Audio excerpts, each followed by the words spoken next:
Well, hello and welcome to the Sunset Safari here with WildEarth. I'm coming to you live from Dugga Private Game Reserve, and for those of you who are watching this morning, I have managed to come up with an ingenious fly retarding system, but I'll get into that in a second. My name is Stefan Winterboer and I'm joined this afternoon by Andrew on camera, by Jamie, and by VM, as far as I know, is still out with Jamie, and by Tara and Jess in the final control. So, going back to my fly story, I remember Andrew was lighting some elephant dung today to smell what it smells like, and it just triggered a memory. When I was in Zambia visiting the Northern Kafue National Park, the rangers there lit some elephant dung and hung it around the cars to discourage tsetse flies from biting us, and it worked like a charm. And I must be honest with you, as I'm sitting over here right now, I don't have a single fly buzzing around me. I'm going to show you what I did in a second, but testimony to the fact that it works. So some good old African bush magic. And basically what it is, just hold, we must hold it there. That's good, yeah. Basically what it is, it's a can that we had some of our coffee in, that I drilled some holes in, and inside I have put a piece of smouldering elephant dung. You see in there? Yeah, I see. And the smoke that's coming off of it is really aromatic. I mean, I don't really have a problem with it. It's actually smelling quite nice. I know that smoking elephant dung has been a traditional African cure for coughs and colds and a whole variety of different things for centuries. And we're going to give it a bash today, feeding it tiny little bits of elephant dung that we pick up. This is a piece of elephant dung. And what keeps it smoldering is the fact that the elephant have chewed wood. This is a piece of chewed stick. And there's another piece of chewed stick. And with their massively varied diet, we just going to spray myself in the face of the elephant dung. I have no doubt that inside here the medicinal uses of plants, I mean, come through in this dung almost unchanged. Only about 20% of what the elephant eats is actually used for its own nutrition. The rest just comes straight out mixed with some water. So this is pretty much exactly as would be lying around in the bush, and of course retains a lot of its medicinal properties, one of which seems to be the fact that I don't have a single fly buzzing around me, which I think is fantastic. Now the only thing that we've got to try and do is not burn the Kruger National Park down while we're busy with it, but I have noticed that it doesn't look too bad. It just smoulders quite nicely. There's not much embers that come out of it. We'll be careful, of course, and we'll carry on going. But to what we're going to be doing this afternoon, that's the main thing. As we said goodbye today, myself and Andrew were following up on a male leopard whose tracks we found just before we said goodbye. But it was quite difficult for us to see where the tracks were going because someone had driven over those tracks. But as we came out of the block, lo and behold, a drag mark was on the road. And a drag mark means that something that is dead was being carried by something that wants to eat it. And when we followed up on the drag mark, we saw that it was hyena footprints had been dragging something. And we tracked and we tracked and we tracked. And eventually, right at the Dugga waterhole, the drag mark ended at the Dugga waterhole. So the hyena actually put the kill in the water, which they do to get it away from other predators. Hyena are quite well known for doing that. But now what myself and Andrew have done is backtrack that drag mark to see where that hyena stole that kill from that lion. From that leopard. I have no doubt that he stole the kill or a piece of the kill from this male cat. It's just too many coincidences for it to be in the same area.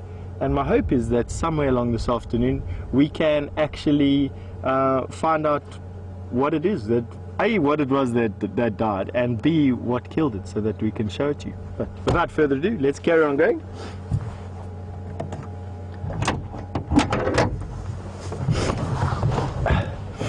One thing that the smoke is giving me is a runny nose. So that obviously is a side effect of whatever it was eating. excuse the odd sniff.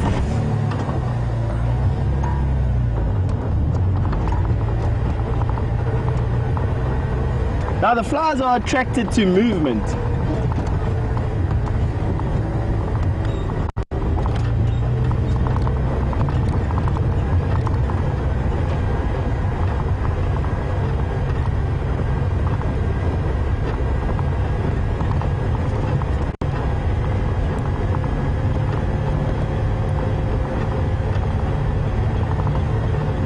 So, let's carry on. I'm hoping that we find signs of that drag mark on this road. The last time I had anything of it was as we were coming out of this block on the left hand side where we are at the moment. That drag mark was coming through the bush. Quite difficult to follow in this type of bush because there's so many bush paths around. It's really difficult to see something that was dragged, and obviously it wasn't something very big. It was quite small. I would say that it was probably Dugga or steenbok size, and it was dragged quite a distance as well. It was probably dragged about a mile. Can you believe it? Now I've watched hyena and I've watched leopard drag things for upwards of 1 kilometer. So I'm hoping that the drag mark comes out here somewhere and we can get an idea of where it terminates.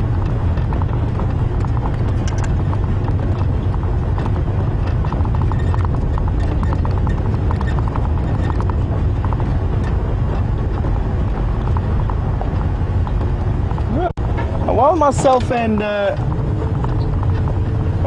and Andrew look for this drag mark, I think a good thing to do would be to link back to Jamie so that Jamie can say hello and tell you what she's up to this afternoon. And I think that she's got some hornbills that she wants to show you. So from burning to birds eating out of dung, we'll see you in a bit.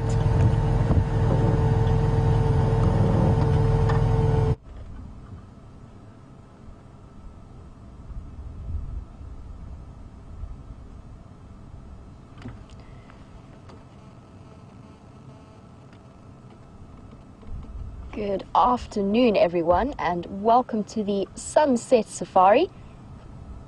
For those of you who don't know, my name is Jamie, and I have Liam back on his second drive since he was on leave, on camera with me. Great to have the wildebeest back on board with us once again. And we are currently in Arathusa. We're sort of checking out the drainage lines. It is a really, really hot day today, nice warm afternoon.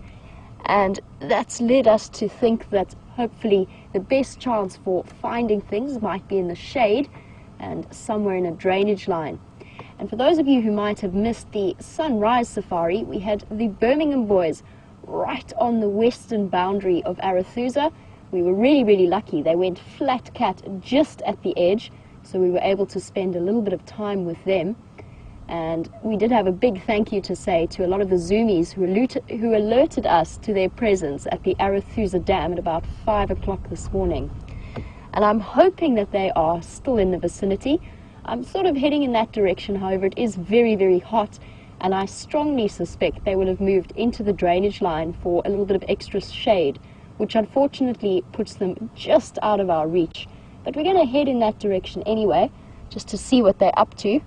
Our snacking hornbill has left. He was just digging through some buffalo dung from yesterday's buffalo herd that moved through this area and catching up on termites and maggots that were probably making their way through that dung already, only 24 hours later. And we are on Zebra Drive. It's time for us to head off and see what we can find. Still no sign of Shadow's tracks. I have been looking very, very carefully. She was south of our boundary yesterday, and I was hoping that she would make her way up Triple M and into the area that she's been in for the last few weeks. But unfortunately, so far, no luck there.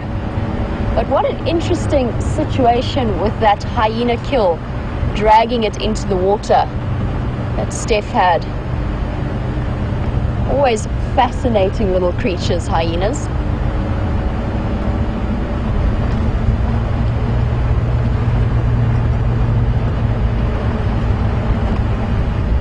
also very much on the lookout for the Anderson male's tracks. And for those of you who might be joining us for the first time or not too sure what's happening, the Anderson male is a very large male leopard who's been starting to push east into the fringes of Tingana's territory.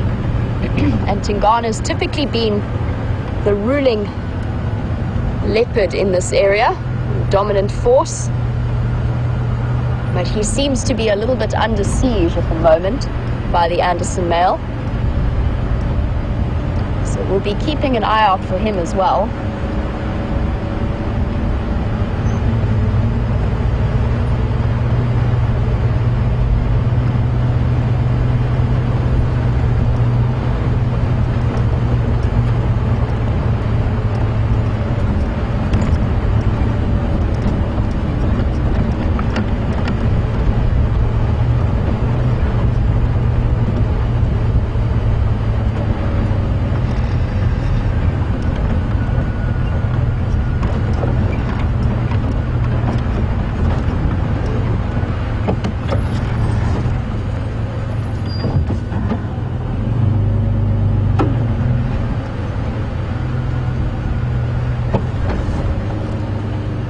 Try and get a nice position for these herd of impala who are fairly desperately looking for some shade. There's not much to be found around here.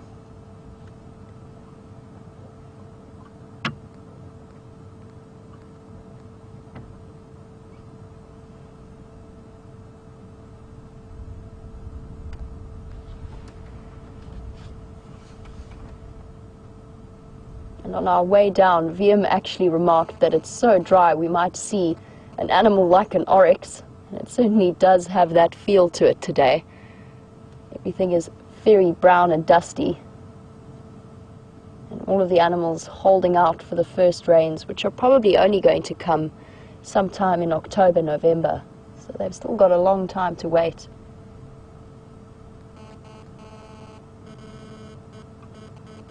I do have a feeling we're in for a very, very long and dusty spring and summer.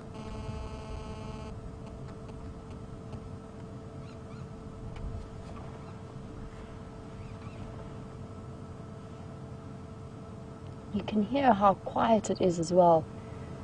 It's just the sound of what looks like a southern white-crowned shrike sitting at the top of the tree there.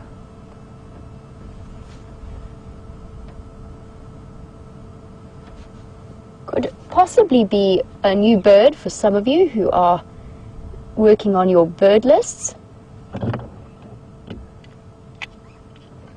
And we did also see that Senegal lapwing that Steph had yesterday afternoon, also in the same place on Impala Plains, just before we went live.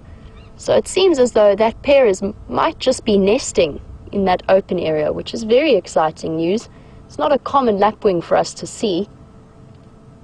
So we can start to look forward to more Senegal lapwing sightings. And of course, as summer comes and the rains start to advance, we'll also start to see a lot of the migrant species returning. So the cuckoos, some of the other shrikes like the red-backed shrike, or what other shrikes are migratory? The red-backed shrike is probably the main one. They're going to start returning to these areas very, very soon once the rains start to come. And I'm still on the lookout because I think that we can start expecting the Wahlberg's eagles to be heading back here. Even the steppe buzzards and the steppe eagles should be making their way back as part of the sort of first early migration of the bird species that we do see here. And our impala have disappeared off, possibly to seek out more shade. And we're just going to head towards Arathusa Dam. There is a family of warthogs that have been living there. I've seen them twice now, and I'm hoping they might show themselves again. It's a nice large sounder of warthogs. Might still be a little bit too hot for them.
So a lot of viewers thrilled to have VM back. The wildebeest is back on form and with us, and I say a big thank you on his behalf to all of you.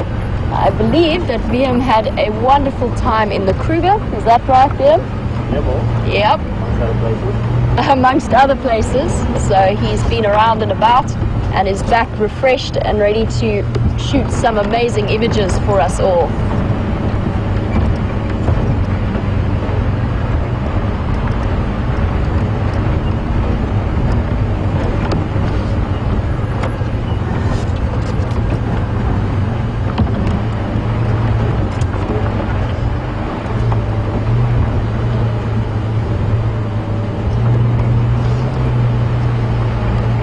And for now, I'm going to avoid going up to Arathusa Dam just because they do have guests at the lodge and it's still a little bit early. So I can see all of the guests out and about having their lunch on the deck. And I don't want to disturb them too much, so we're going to avoid investigating the dam for now. We will be back. We can come back a little bit later depending on what's here. But it's still a little bit early and the rest of the guests haven't gone out on their game drives yet.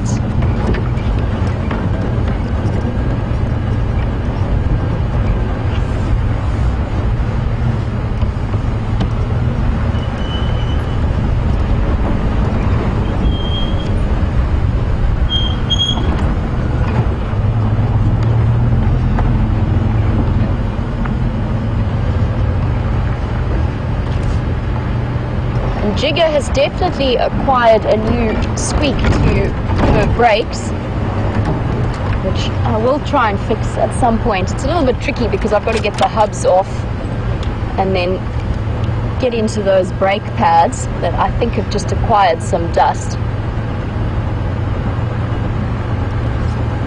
I'm trying to avoid using brakes as much as possible for now. The gears work just as well.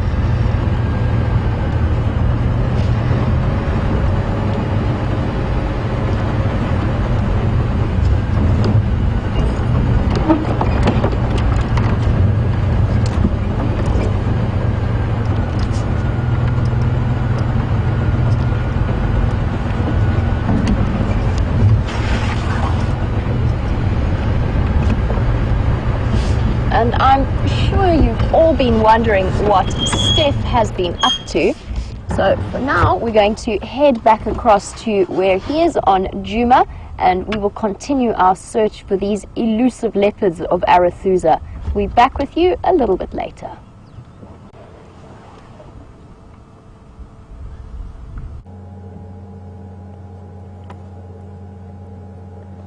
Welcome back. And here we have a hippo in Buffelshoek Dam, this Bob, Bachelor of Buffelshoek, as James lovingly refers to him. But have a look at what's on his back. He has a terrapin on his back. That is a marsh. Let me just double check before I commit to what it actually is. It definitely is a terrapin. Difficult for me to say from here, but judging from its size, I would say that it's the marsh terrapin, the larger of the two terrapin species that we get here, the other one being the serrated backed. And they on the back of this hippo simply because they probably were feeding around the hippo's feet. So the terrapins are carnivorous. They eat insects and small aquatic invertebrates, beetles and all these things that in the detritus at the bottom of a pan. And as the hippo would be moving around and lying on its side over there, the terrapins would have been feeding, and when they finished feeding, they would have come up for a breath of air. They are air breathing, they don't have gills, and the closest mass out of the water would have been the hippo itself.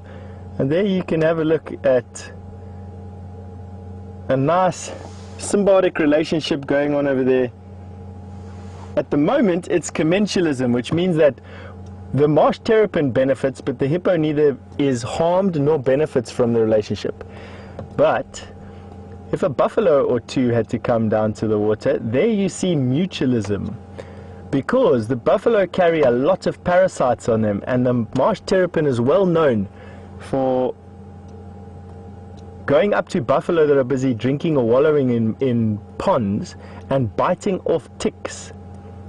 So the terrapin gets a feed, the buffalo gets cleaned, and then the symbiosis is called mutualism, where both parties benefit and neither are harmed. Nothing much else happening here at the dam. I had a fear that it was going to be a bit early for us to get here this afternoon, but nevertheless, it gives us something to come back for. Generally, dams like this are busy at midday, and then this time of year again, close to sunset, where it starts to pick up again.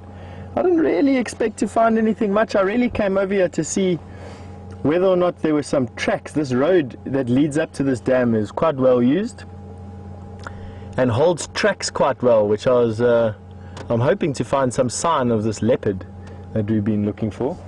Feels like we've been looking for this leopard for days now. Nonetheless, we're going to carry on with our search. And we're going to keep on going.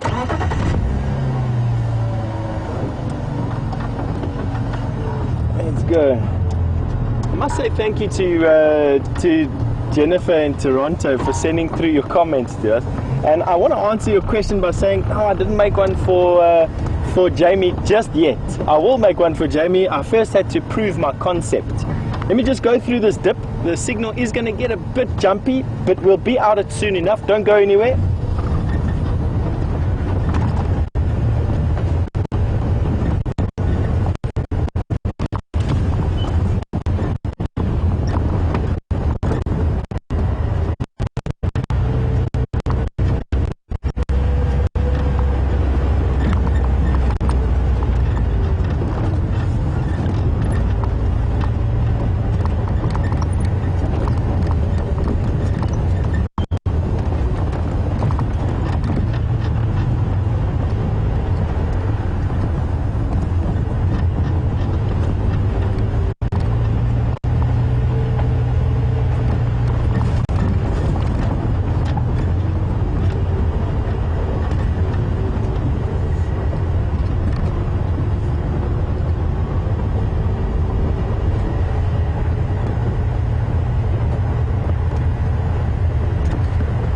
Alright, so the signals come back to us again. Excuse us for any of the jumpiness. We did go through a very big dip over there. It's quite tough to get signal everywhere on this reserve. For those of you new to the show, you're welcome to send me through some questions if you like. You can use the hashtag Safari Live on Twitter, or you can use the email questions@wildearth.tv, and we'll try and get through as many questions as we can in the drive.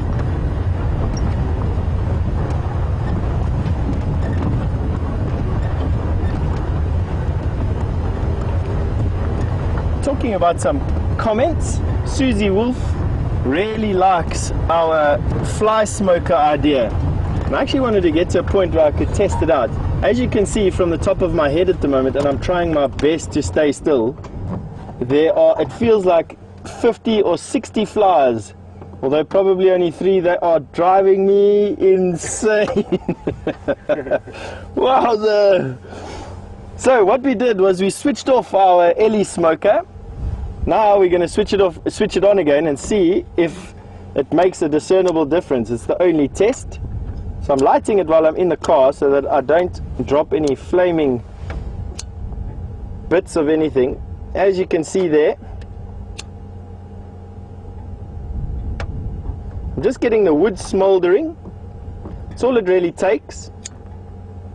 I don't want any flames anywhere. Here we have. Now I take this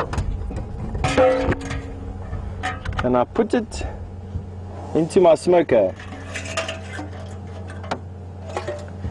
And then I hang my smoker on the side of the car. Oh, hang on, wait, let's do the test first. With it billowing around my face over here. Can we see any flies on my head at the moment? No. Well, I'm not going to call that conclusive evidence, and I feel very, very sorry for not warning you to put on your welding goggles before looking at my bald, shiny head in the sun.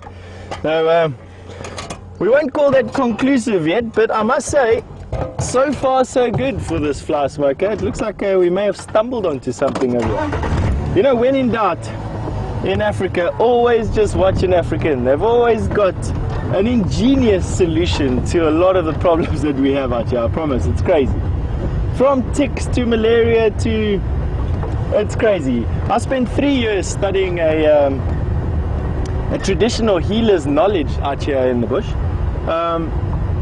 A large company wanted to document some new knowledge about plants, and so we started to study a traditional healer who was at the stage, he was 91 years old. He had spent his entire life learning about plants and comes from a line of traditional healers. In this area they're called Inyangas, I-N-Y-A-N-G-A, Inyanga. And an Inyanga is not a spiritual leader, it's literally a bush doctor. That's what an Inyanga is.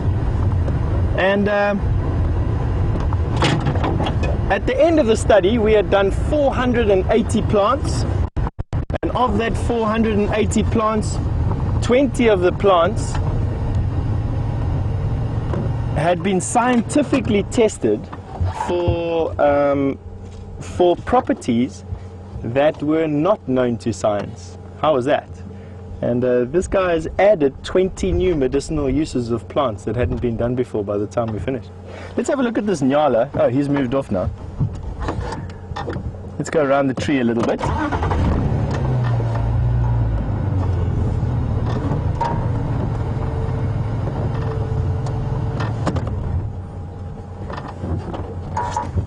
Have a look at this big Nyala. Really is a giant. And I specifically want you to have a look at its horn tips. When he sticks his head up again, if you'll notice that the tips of his horns, the last 2 inches or so, are pointing away from one another. This tells me that this is a full-grown male Nyala, not a prime Nyala. He's past prime. There will be stronger bull Nyala around. Have a look how pretty he is.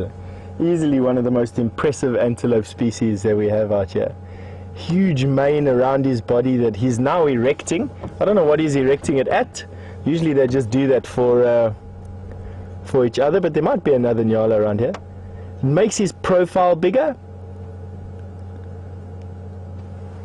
Those big horn tips, blunt at the top after years of jousting and fighting. And I know that he's past prime because of those horn tips. If those horn tips were parallel to one another, he would be a prime ram, or bull I should say, excuse me. And if they're pointing towards one another, he would be an immature bull. And very many of the antelope exhibit a similar thing, very, very many of them. From kudu through to impala, springbuck, bushbuck, many of the antelope species. If we see others today, I'll be sure to show you. Alright, now from one thing with a mane to another. Jamie seems to have bumped into the Birmingham boys from this morning, and I'm sure she's dying to tell you all about them. So we will carry on looking for this leopard, and we'll catch up with you in a little bit.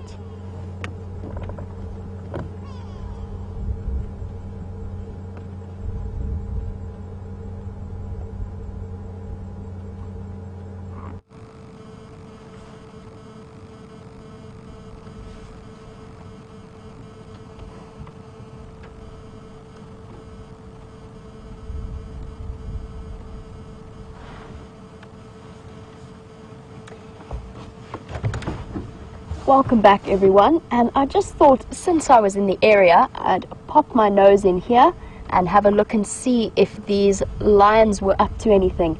And as you can see on this hot Saturday, I think it's Saturday, yeah, Saturday afternoon, they are not up to very much at all. Very, very relaxed boys, just paws up in the air, and exactly where we left these 3 this morning.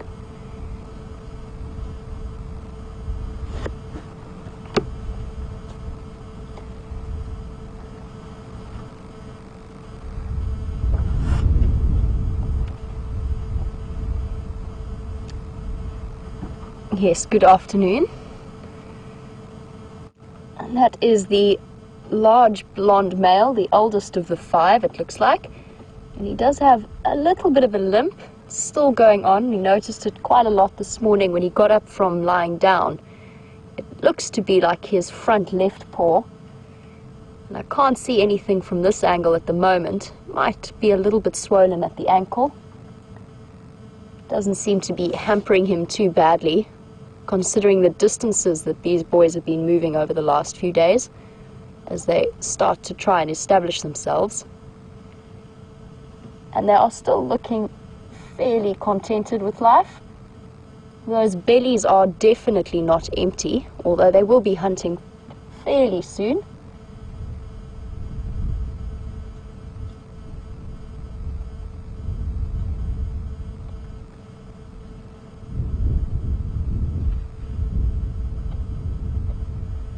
Definitely very contented cats. Now, as pretty much most of you will know, but we might have some new viewers, these young Matimba male lions, a coalition of 5 young boys, have been causing quite a bit of chaos in the area. And this is typically the territory, or has been the territory over the last few years, of the 2 Matimba males, hairy belly and a ginger male. And Matimba male lion, welcome to the Sunset Safari.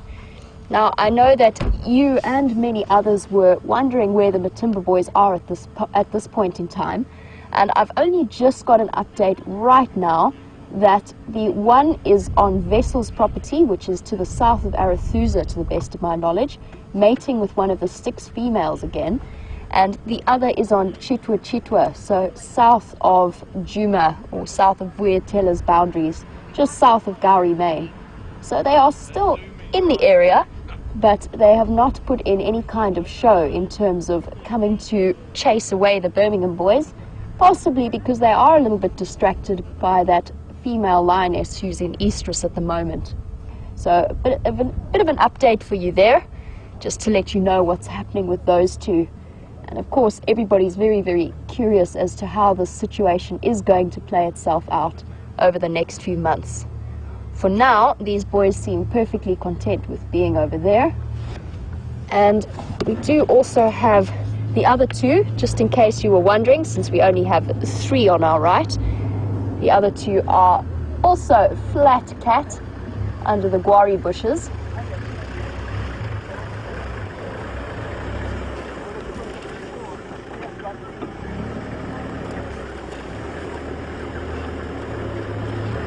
Looking just as contented and relaxed. And that drainage line that you can see there is right at the boundary of Arathusa. So once they cross over there, we will not be able to follow them. And as far as I know, that will be new territory for them, exploring that area.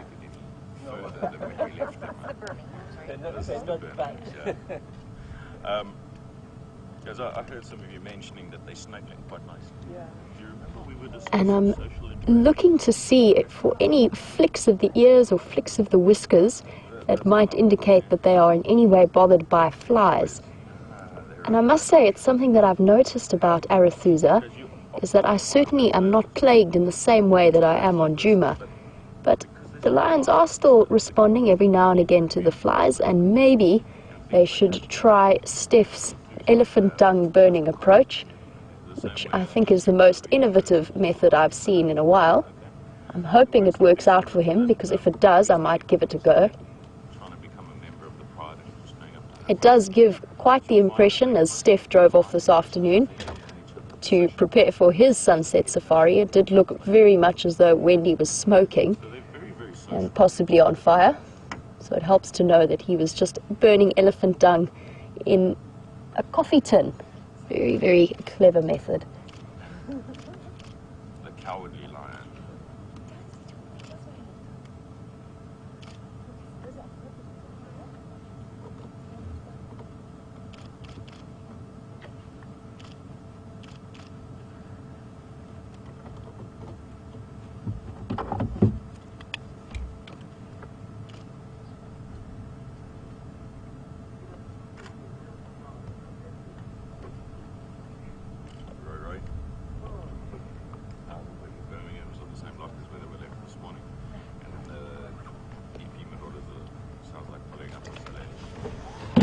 And I mentioned that just to the west of us is the property boundary. And Leo from Washington State, you were wondering, since there are no street signs, how do we know where the boundaries are between the various properties?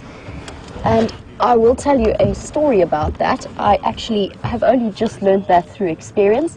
When I very first started working for WildEarth, I actually was sent off with a map and a vehicle to go and learn the roads of Arethusa, and for the longest time had absolutely no idea where I was until I bumped into a very happy vehicle who was a very welcome sight to me at the time because I was really considerably lost.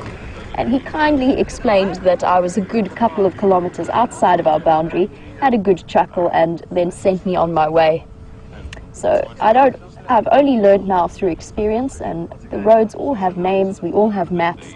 It's just a matter of getting to know the area, and for me, that drainage line is the perfect indicator in terms of the Arethusa western boundary.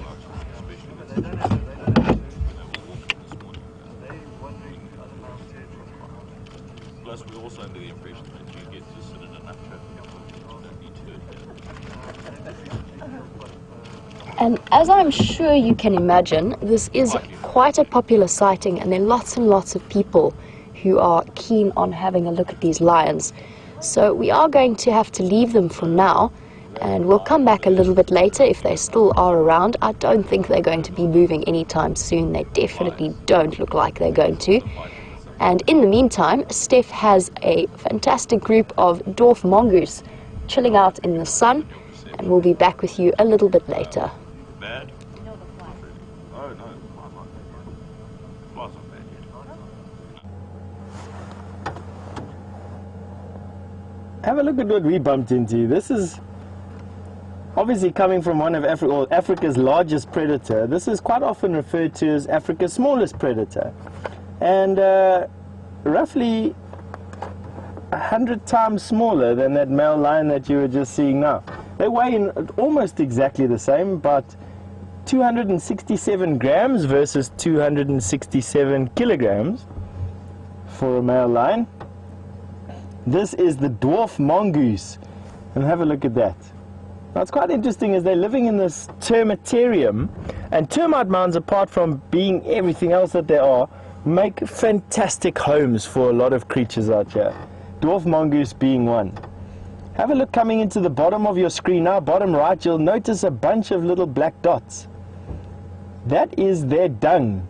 They have a latrine area, but have a look at how flat the sand is around there. And now I'm going to tell you why that is. That is the northern side of this termitarium, and it's where these mongoose will be lying down in the mornings to get sun. In the southern hemisphere, the sun is on the northern side. That's why all our houses face north here. It's to get the warmer side. It's the warmest side of the termitarium, and they would come out in the morning after spending a night inside the termite mound and sun themselves before feeding. And that's where they've defecated as well as been lying there in the sun. Isn't that wonderful? Now, they live in quite big groups, and they are very highly social. They're very, very social animals. The groups number on average about 12 individuals, but they have been known to go up to about 32 individuals at a push. And only one dominant pair will be the pair that has babies, the alpha the alpha male and the alpha female. The rest of the group of mongi or mongai or mongooses or mongoose, however you want to say it. I don't think there is actually a collective name. They will help forage and help look after the babies, the generations. And as they reach maturity, they will leave, wander around alone quite often until they find a mate, and then they'd start their own little colony.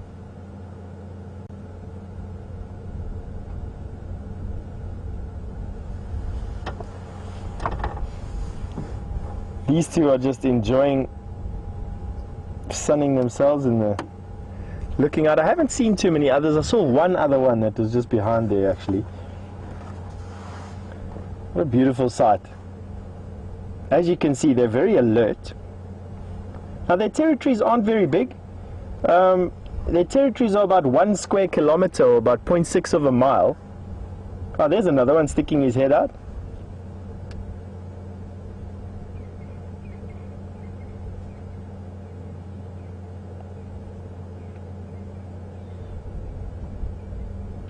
And they will sleep in this one square kilometer. They will sleep in a different termite mound every single night, and that's so that they can avoid being preyed upon. These guys really are on the menu of quite a lot of things, not just mammals like leopard, but also birds. Eagles will take them, and snakes will take them as well. So they really got to watch where they go. And one of the ways that they avoid being preyed upon is by changing where they sleep every single day.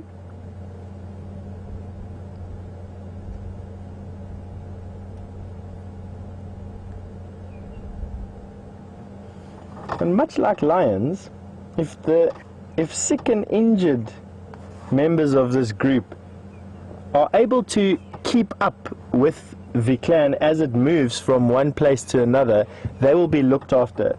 They will be fed, they will be groomed, they will form part of the social group. But if they fall behind, they're on their own. And that's because the needs of the many outweigh the needs of the few. And they really won't come back and look after a very sick one. I once saw one that had been spat in the face by a Mozambique spitting cobra, and was wandering around blind for a couple of days in the territory. How it didn't get eaten, I don't know, but eventually that one went back to its clan. As soon as it could see again, it walked through the bush, going probably from foraging area to foraging area, and when it found its clan, it was accepted again. Can you believe?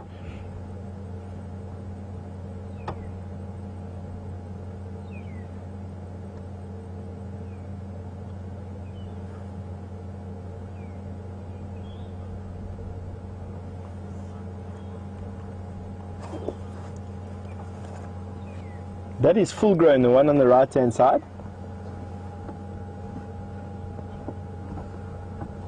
And you might find that there are some babies inside this clan. There are babysitters that are allocated in the clan. And it's the responsibility of the babysitters literally to babysit babies. They carry them from den to den, they bring them food, they groom them. And other adults don't come and share what they have with the babies. They will go out and feed, and it'll be the babysitter's turn to share everything that they have. Interesting, eh?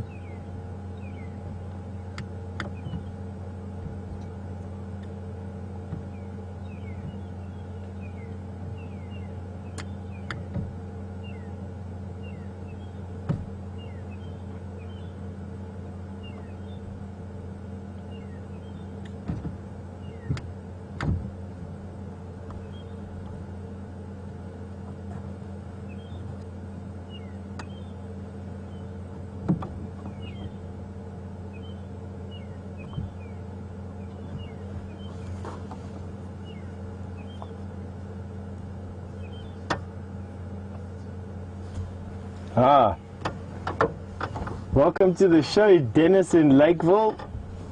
You've sent through a question that I'm sure some of you have picked up on, but not all of you would ask, but you have, Dennis. You've said that you've heard lots of presenters refer to dwarf mongoose as Africa's smallest predator, but isn't that title belonging to the tree shrew?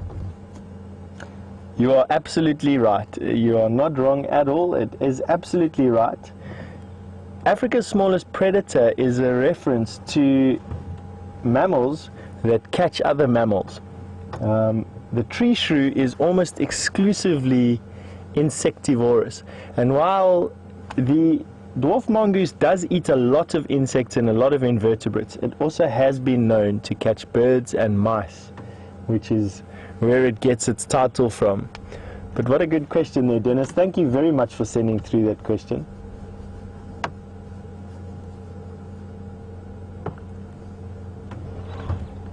I must be honest, I'm absolutely loving this smoke at the moment. I'm sitting over here in a wave of smoke which is burning my eyes, and I'm starting to feel a little bit lightheaded, but to be honest with you, I don't have a single fly on me, and neither does Andrew. For the first time, we haven't been hitting ourselves red in the face. I'm actually going to say that this works. Well done. Yeah, awesome. All right, we're going to leave these dwarf mongoose for a bit. And we're just going to answer one more question from Joyce in New Hampshire. Asked quite a hardcore question, Joyce.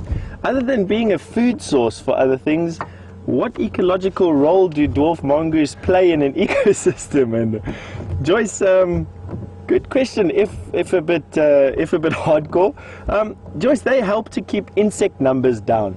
So as you go down in the trophic levels, as you go down in the food chain, closer to a producer, numbers increase.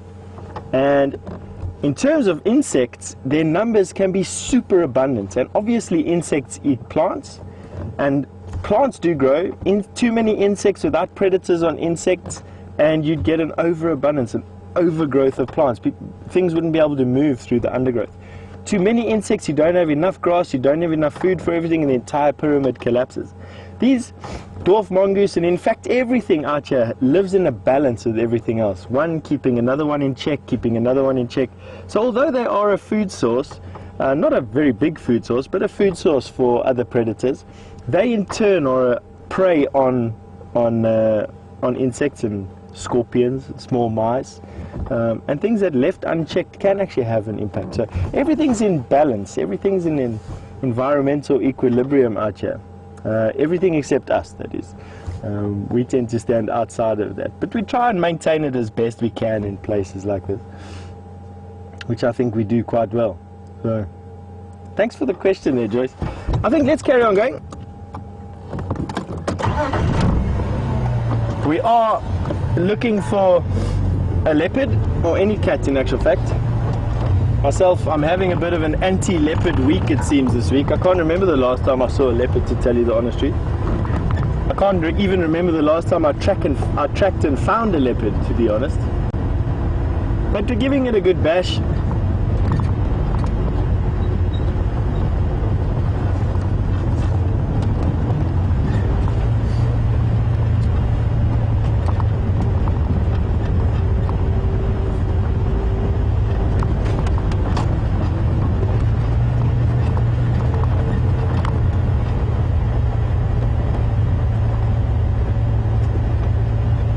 This is very close to the area where we've actually found that big male's tracks this morning.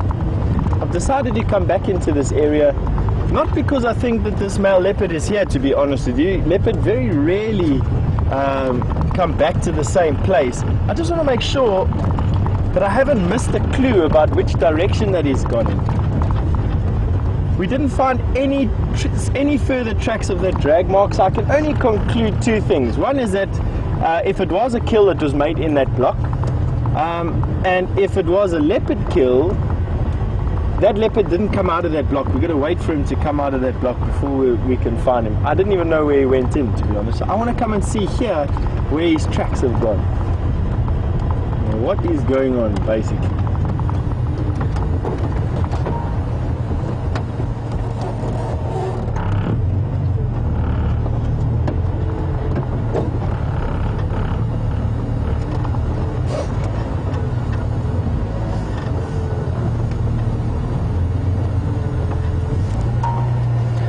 Tamara from Snake Holland has just asked an interesting question. Probably the first time, Tamara, in my entire 16 years of guiding where I've been asked this question, actually. You asked, why is a leopard called a leopard in Dutch? In Afrikaans, the word for leopard is luiperd, which literally translated means lazy horse. When they seem anything but lazy, to be honest with you, I wouldn't know the answer to that question. So I'm actually going to throw it right back out there and ask for our viewers to give us some feedback on where the word leopard originates from. It would seem obvious that it's not literally translated from lazy horse, that it probably comes from some Latin name for something or other. And I would really like to know. So if any of you out there can do it, please research it, send it through to the hashtag Safari Live on Twitter, or email the answer through to questions@wildearth.tv, and I'll share it with everyone else. So, thank you.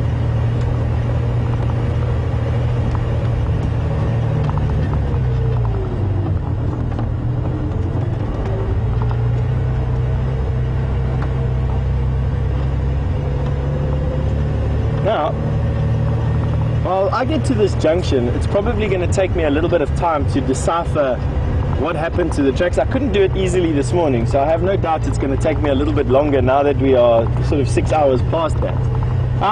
We're going to go through to Jamie. She's apparently got some sample collecting going on that she wants to tell you something about, and we'll see you in a little bit.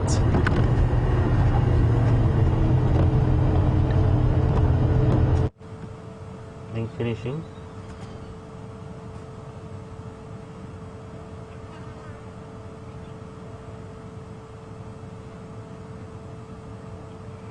So, welcome back everyone, and as you can see, Project Packy Poop is well on its way to getting a little bit more advanced. And before I start to talk about my sample collection, Donna from South Carolina, welcome to the Sunset Safari. Now Donna would like to know a little bit of the history behind Project Packy Poop and what exactly it is I'm trying to accomplish with this whole mission. So it started out as a little bit of a joke. I picked up a tiny piece of elephant dung, really small, and popped it on the dashboard and asked the viewers exactly how old they thought that elephant was that had created that particular tiny piece of poop. And the problem with that particular question was that I honestly didn't know for sure what the answer was. And so it started Project Packy Poop, where I sort of vowed that every time I saw a small or young elephant defecating, I would come back and have a look at the size of the poop and get a rough idea, because then I'd seen the elephant, I sort of knew how old it was, and then I could compare sizes of poo. So yesterday on the Sunset Safari, Andrew and I were sitting in this exact position where I've parked the car now, and we had one female elephant, one cow, and 3 young males of different ages.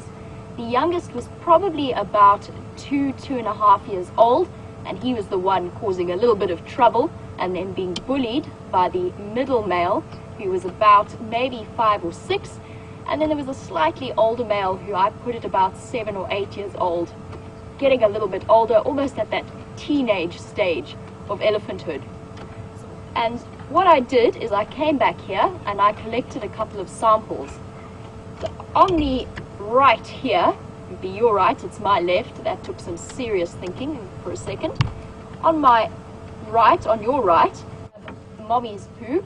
This is an adult female's dung ball, and you can see roughly what size that is as a useful comparison source.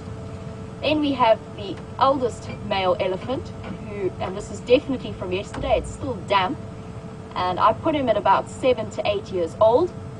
And then this particular dung ball, that probably belonged to the 5-6-year-old elephant bull. And then the smallest one, I took a little bit of liberty with the smallest one because I couldn't find the fresh stuff from that little bull that we saw yesterday. I couldn't find it in this pile, possibly because another herd of elephants came through shortly afterwards and deposited quite a considerable amount of dung. But this is roughly how big I would expect his dung ball to be. Now Donna, there's no particular purpose behind this.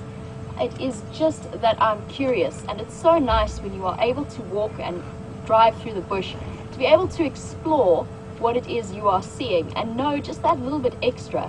So being able to drive past some ellie dung and having a look at the size of the dung balls and being able to say to people, hey, that elephant might have been around 5 to 6 years old or 2 to 3 years old, is just a nice little way of experiencing and making that experience of that bush just a little bit deeper.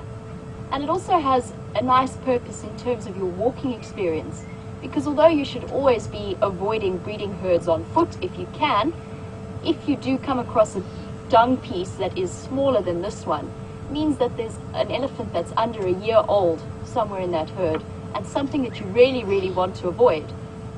And not only is this project giving me that little bit of understanding, but it's also helping to contribute to my research and my knowledge, because up until I started this project, I had no idea what age baby elephants start to eat solid food. I knew that they continued to suckle for up to 2 years, but I had no idea. I knew that they started to develop teeth, but I looked into it and I discovered that at 6 months they start to eat solid, so you'll start to see the grass coming through in their dung, and they will still continue to supplement feed with their mother's milk up until about 2 years, which means by 6 months they've already got their first set of molars. It's just a way of expanding your knowledge in this area. So Project Packy Poop, I've already sort of put the idea in my head as to what the different sizes are, so I shall return these because they are full of dung beetles and I don't want to take them away from their home. It is getting to that season where they are around. One little dung beetle. Let's keep you in the dung ball. So I'm going to return these to the environment from which they came, but we have a lesson now. So 7 to 8, 5 to 6, 2.5 to 3, roughly in terms of ages. And once again, my hands are covered in ellie poop. Seems to be a theme for the last few drives. Not that I'm ever complaining, because lots of ellie poop means lots of ellies, and I love ellies. And now it is time for us to continue. I've just had a report from some of the Arathusa guides that Sindile was seen on the Safari driveway junction M, so right on our boundary, and he crossed across into Hoffman's, which is outside of our Traverse area, but we strongly suspect he's going to make his way back out, especially if Shadow is somewhere still on Arathusa. So we're going to slowly make our way in that direction. Just wait for it to cool down a little bit, because it is still very, very warm, probably too warm for most of the animals to be moving around. But we do want to be heading in that direction, and so we shall continue on our route. It's just a short little bit of information about Project Packy Poop and the petite elephants who created that poop. I'm trying to think of how many other alliterative options I have beginning with P that might mean baby.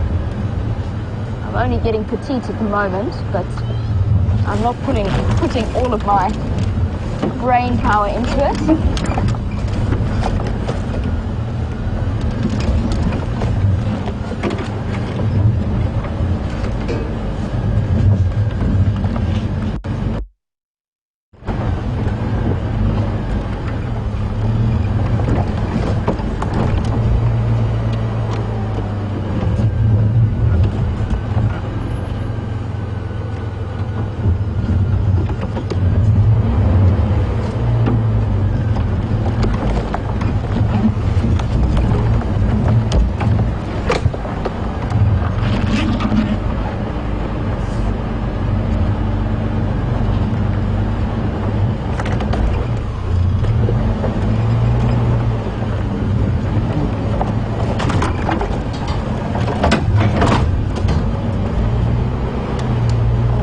Avoided knocking VM out.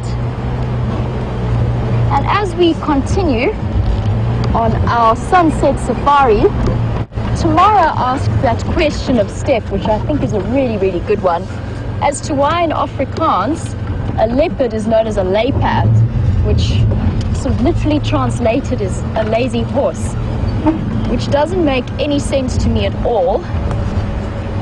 VM, I don't know if you have any thoughts on the matter. My guess would be it's just a sound thing.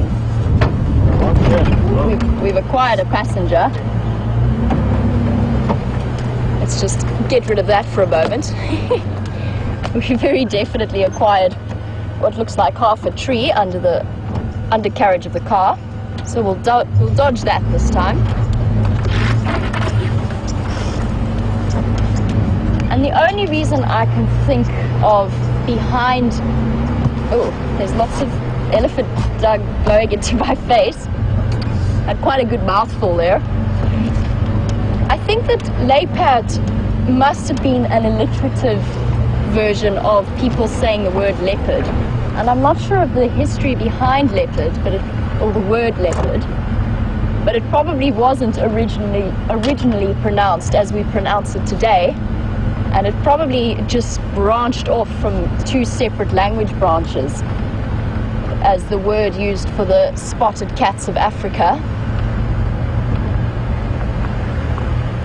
And then we look at the word for cheetah, which is a jachtluiperd, so a hunting leopard, which also doesn't really make too much sense because both cheetah and leopard hunt. So we delve deeper into the mysteries of language.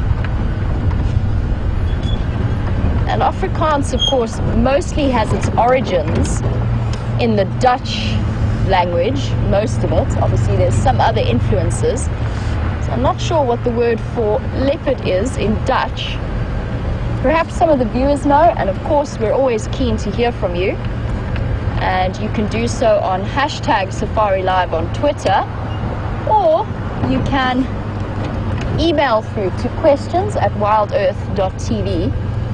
And I'm just making my way towards the dam because, first of all, there is a hippo there that looks a little bit like a floating island. He's acquired so much plant life on his back. I don't want to drive too far off road because it is going to do damage to this fairly barren area. It is so dry. And he is quite far away, but appears to be a bit of a floating island on his back, or have a floating island on his back. Obviously just rose up right under all of those water weeds that have now attached themselves to him.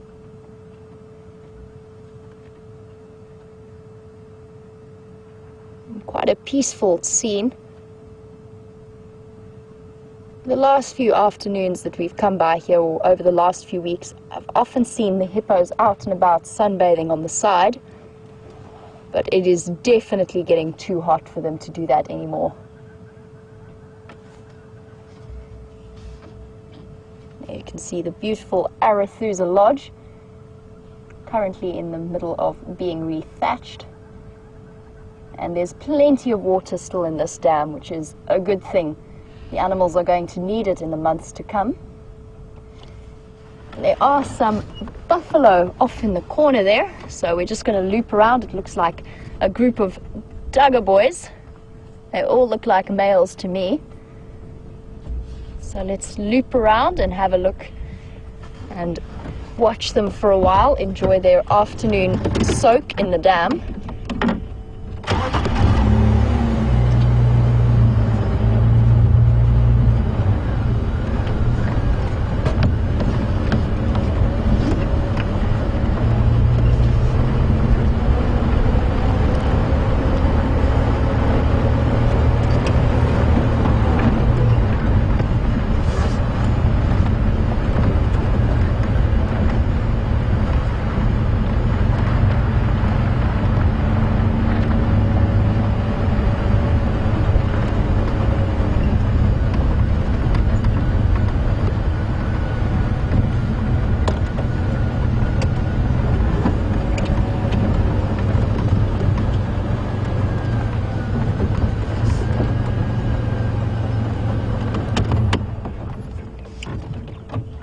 And before we go to these buffalo, are we going to be able to catch that bird there just on the edge?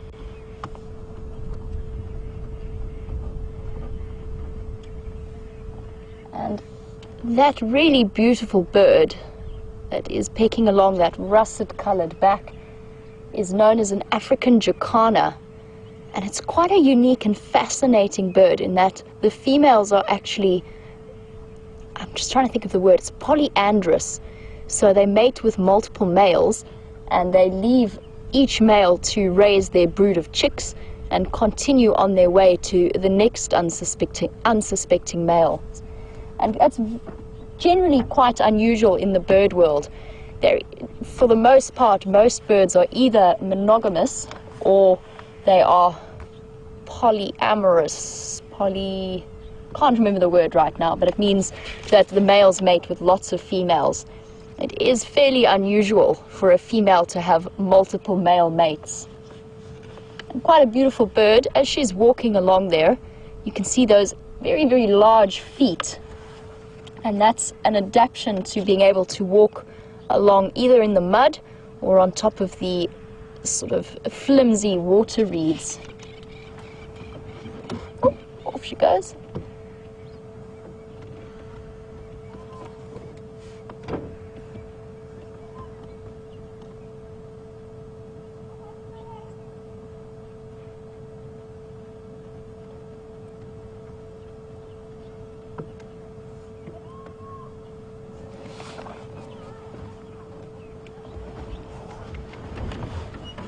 Donna, welcome to the Sunset Safari, and as we were looking at that African jacana, it would be a great bird to add to your bird list.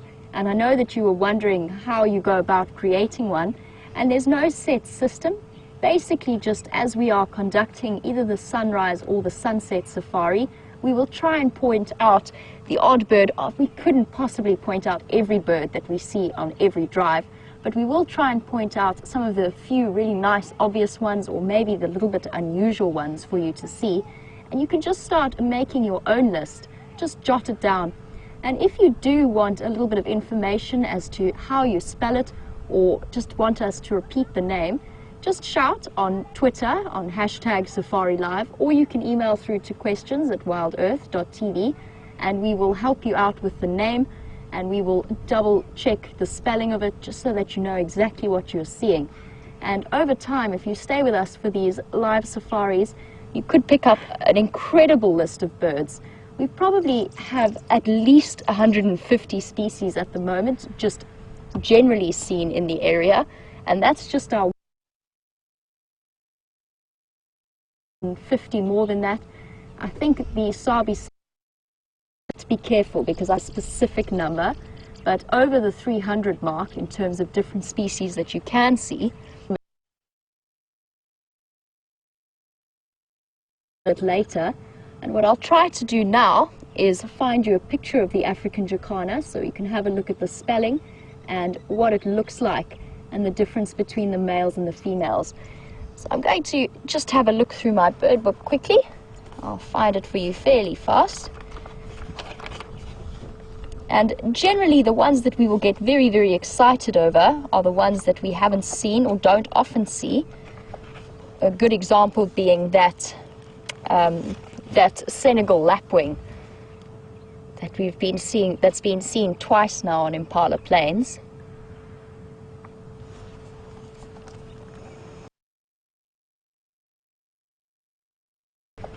A good example being that Senegal lapwing that we've been seeing, that's been seen twice now on Impala Plains.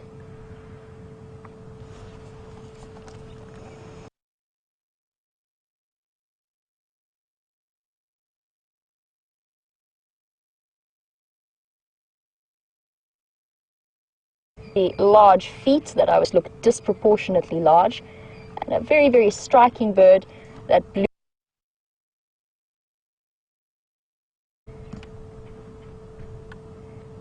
The other interesting aspect about African jacanas is that, as in raptors, so the birds of prey, the females are considerably larger than the males. So just a little bit of interesting background on the African jacana.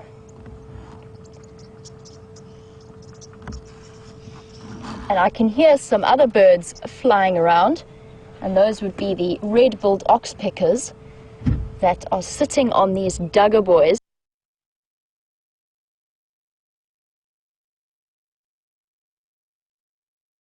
Bird's tail, and you can see how that oxpecker is focused in on that.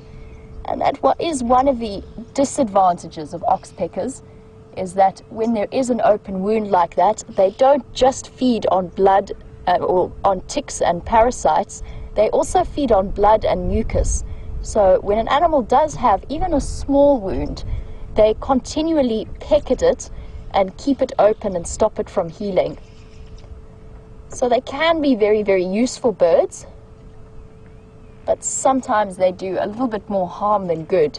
In this case, you can see that buffalo's got about 3 of them, now 4, and possibly even 5 moving around that area to pick and keep that wound open.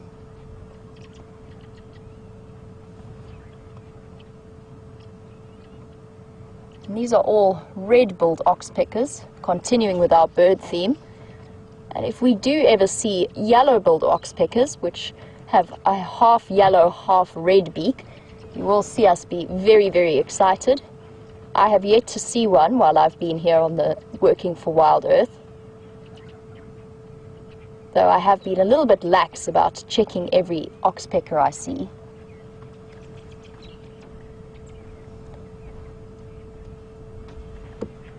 And just a little steenbokkie drinking on the edge there.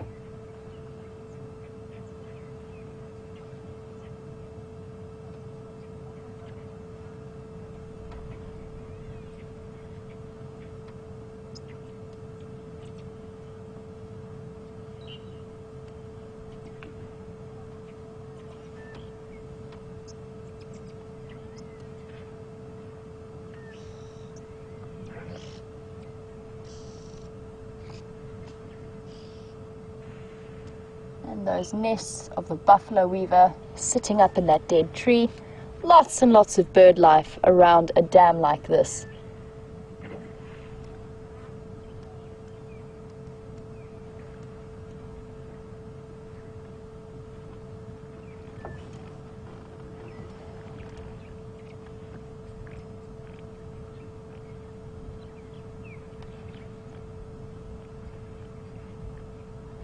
And it's interesting to note, I've been looking at a lot of these Dugga boys, and most of them don't have very much in the way of mud or water on them.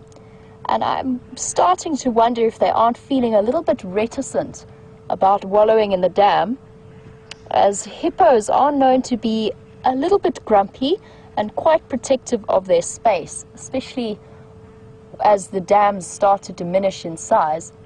And it could be that the presence of the hippos has discouraged these Dugga boys from rolling around in the mud.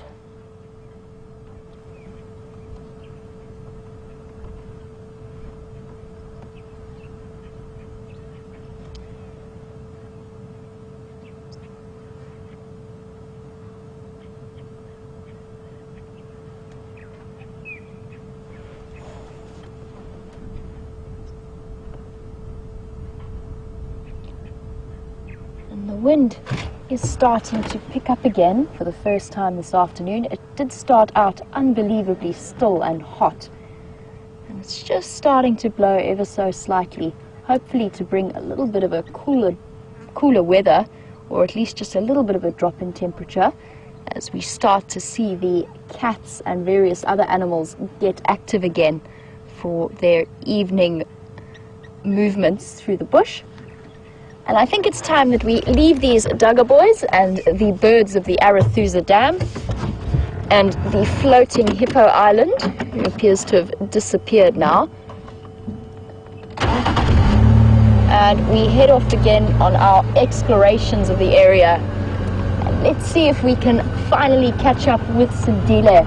It's been quite a long time since I've seen him, so I'm very, very keen to see what he's been up to and how he's doing.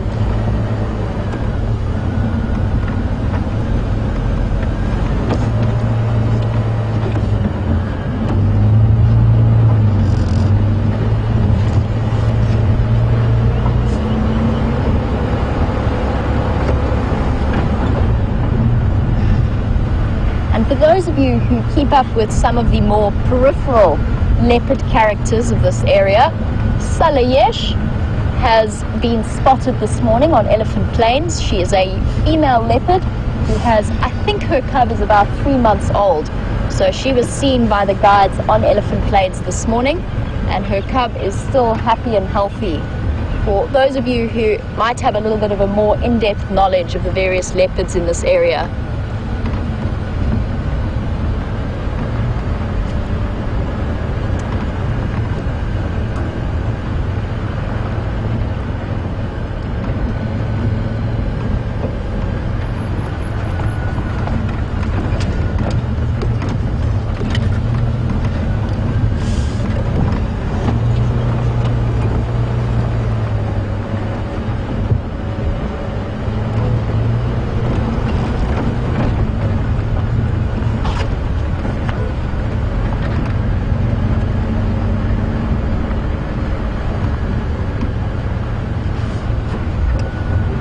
in this particular case, I'm not going to go directly to where Sindile was last seen by the guides, because he was seen crossing over the property.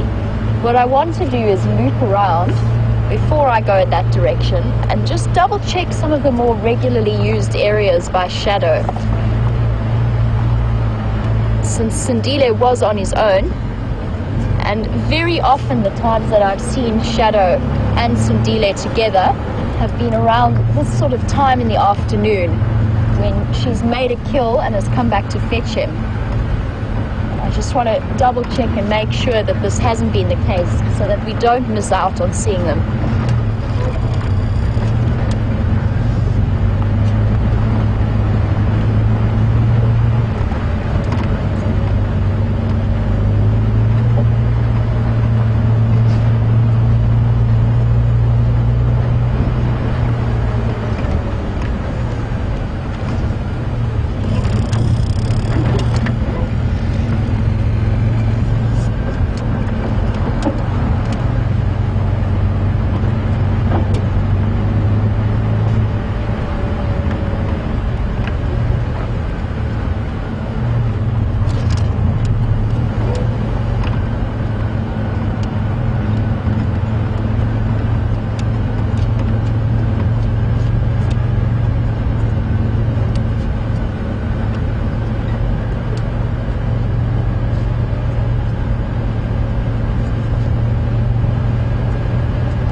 And as we head away from our pachyderm dung experience, Janet has come up with some fantastic alliteration as the Petite and Preponderous Pachy-Poo project, which I'm very much enjoying, but I'm having difficulty wrapping both my brain and my tongue around. And Jess, welcome to the Sunset Safari. Now, Jess was wondering if I rolled those dung balls round like that by hand, or if it's how they come out of the animal. And that is very much how the animal leaves them for us. But it's a very good question that you've asked us, because in the next few months, once the rains come, we will not be seeing dung balls like that. They will be deposited by the elephants in that shape. It is just the way that they come out of the rectum, so to speak. But the dung beetles will be there within minutes, and I've seen dung balls flattened, completely flat, within half an hour during the height of summer and the height of the rainfall, when there's lots and lots of dung beetles about.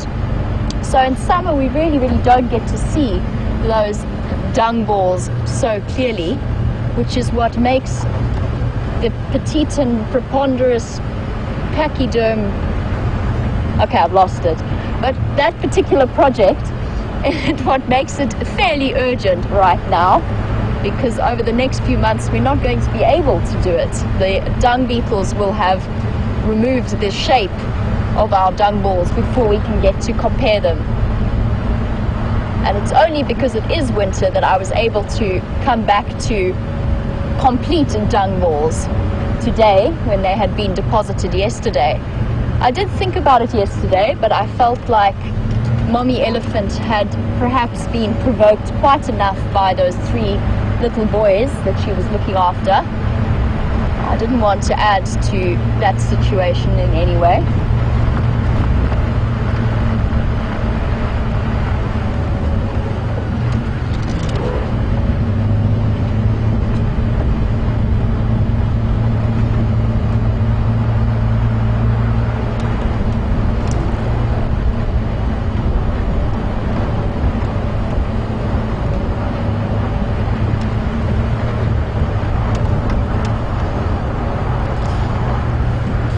And as we continue on our elusive leopard tracks, admittedly I've yet to find the actual tracks just yet, but as we continue our search for the elusive leopards, Steph is also on elusive leopard tracks, and I'm sure that you've been wondering what he's been up to. So we're going to cut across to Steph for now, and I will be back with you a little bit later, hopefully with one of these said elusive leopards.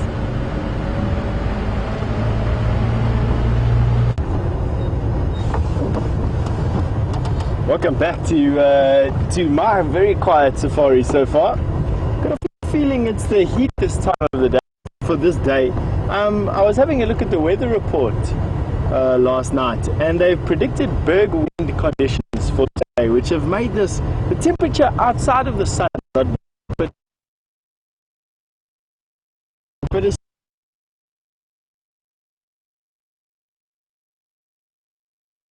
it's hot, and I don't think too many things are moving around right now, to be quite honest. It's been an incredibly dry drive for me. Not quite the same for you've been looking at buffaloes and jacanas, and there's been all sorts of things around the dam, which is good. I'm glad that Jamie's holding down the fort, because if it was left for me, you'd all be asleep by now. Nonetheless, doesn't mean that there isn't anything around here. That's for very sure. And we'll keep on looking.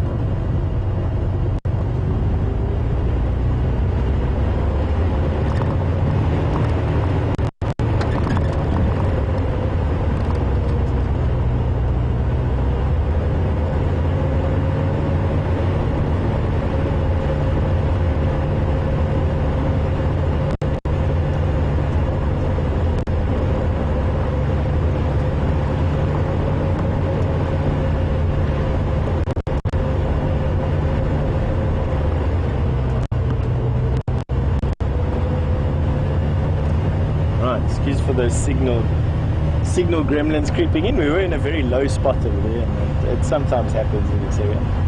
Well, I just want to say thank you to Carol and Judy, Donna, RC and Sharon, who have managed to help us puzzle out the question about where leopard comes from. So leopard comes from the Greek. It's a Greek word, two words. Leon, which means lion, and pardus, which means panther. So it's the panther lion. That's how they described it. And Jamie has suggested that it's potentially a phonetic translation from English or Greek to Dutch that gave it that word leopard, and not really the literal translation of lazy horse. So where it really comes from is the panther lion, or the lion panther, and it's Greek, which isn't too uncommon. That happens quite a lot with us out here, but I'm glad that we managed to decipher that, and I just want to say thank you to those who helped us understand. Your effort and interaction on these shows is definitely what makes it so brilliant. One of the real special, unique things about the product that we do is the fact that no matter where you are in the world, we can reach out and touch one another and learn from each other.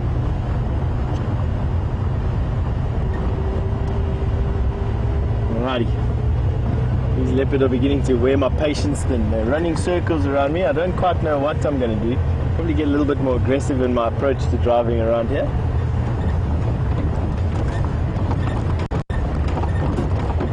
It's getting to that time of the day where it's starting to cool down. It's definitely not that white heat that we were feeling literally a few minutes ago, 10-15 minutes ago.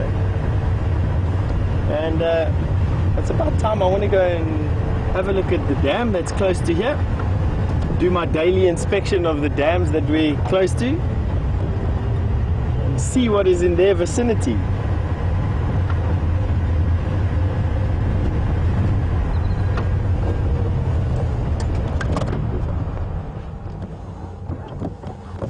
That was a squirrel that just gave an alarm call there, although I think he gave it to us. To be honest, these squirrels can sometimes be a little bit schizophrenic. If it was a leopard in this particular area, he would be shouting and his tail would be wagging for all he's worth. I can't even see him right now, to be honest. Anyway, not too much of a problem. Carry on going.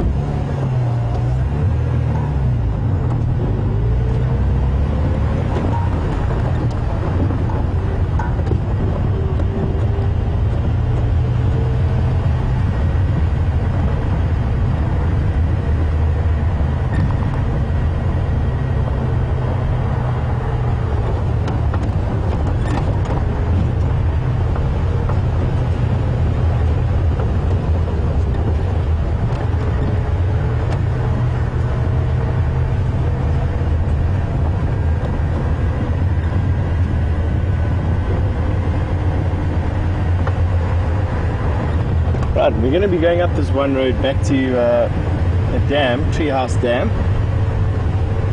Quite close to where we are.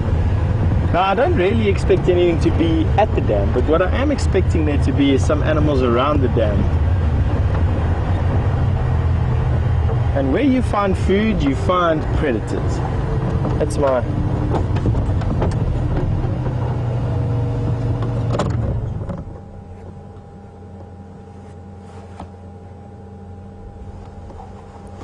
Just listening, I thought it was that same squirrel that was giving the alarm call, but I think I got leopard on the brain at the moment.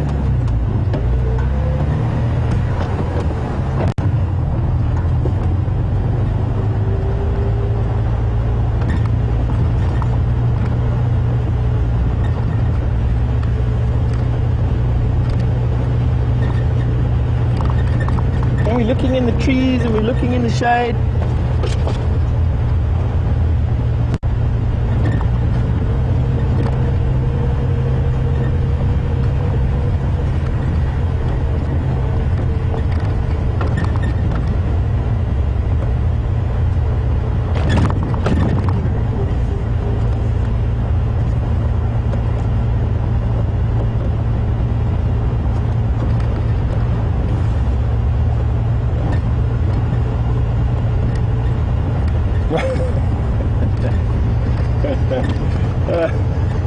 Laura and Donna have made a comment to say that potentially my fly smoker is scaring the leopard away from my car. You know what? I'm actually going to agree with you for lack that for the single reason that I don't really have a counter argument to that. Although I doubt it though. But thanks for your concern. Just to let you know, I've let my smoker go out. Here we have some buffalo taking a bath in the dam. Obviously, because I said we weren't expecting anything in the water, there would always be something there. Oh, many buffalo at this dam. Wow, many buffalo. I think this is the same bachelor herd that we happened to see this morning.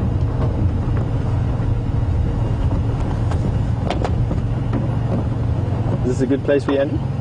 Maybe on the front row.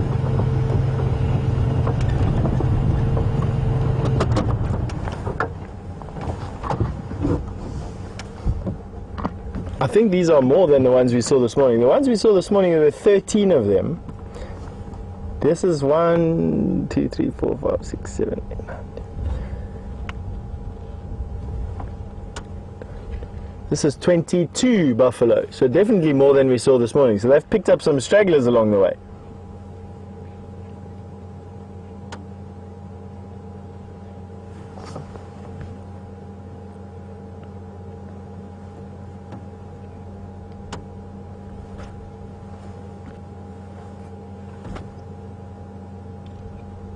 Looks like the buffalo are battling with the flies as much as with I am. I wonder what he's doing.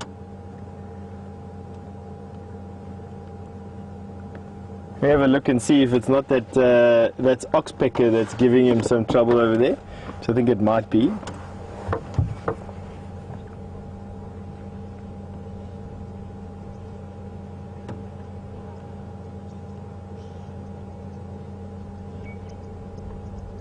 No, I don't think so. Oxpeckers don't look like they are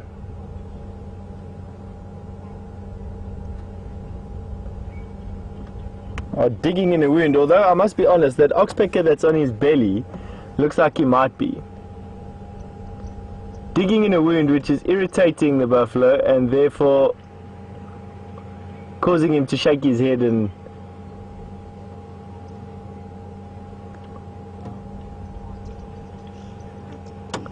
wow, there are a lot of buffalo here.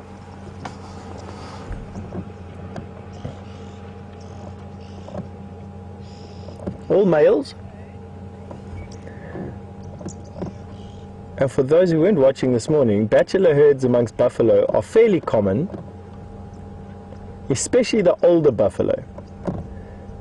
These buffalo are not really the prime bulls that are mating with the females at the moment in the herd, and the herd is pretty much left to its own devices, anywhere from sort of 60 square kilometers to 1,000 square kilometers of home range that they wander in, which is fairly large. I mean, the Sabi Sands is only 65 square kilometers.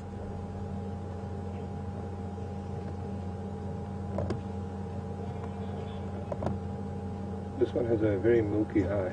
I see that. Buffalo that you're busy having a look at is actually blind in the one eye.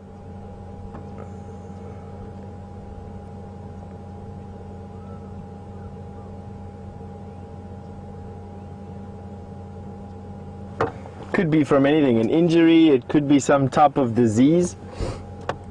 He's definitely blind in that eye, giving him this very sinister appearance.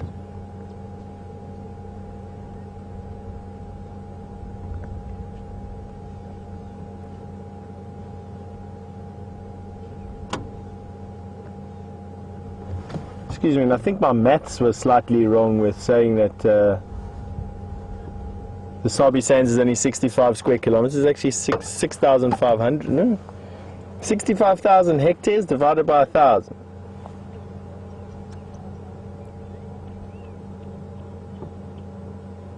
Should give you 650. I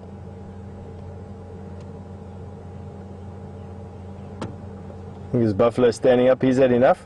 I see he's got a wound on his back leg. Oh. And the flies around that buffalo at the moment. Have a look when he shakes his head. Have a look at that cloud of flies that come off of his head. I can think of nothing worse.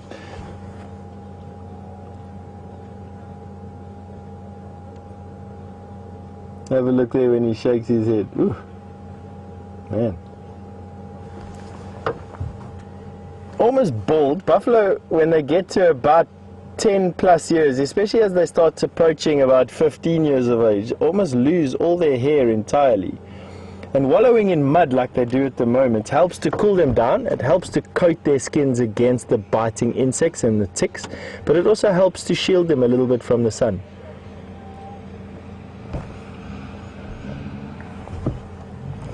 Another vehicle in the background.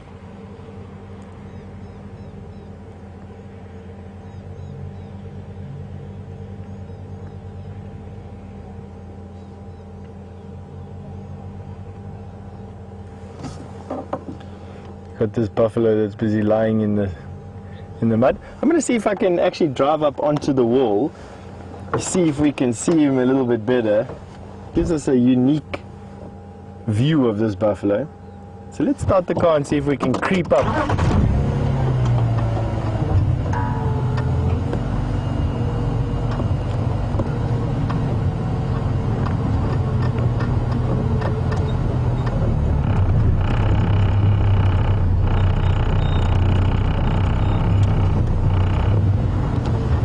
23 buffalo. There's another one that was hiding over here.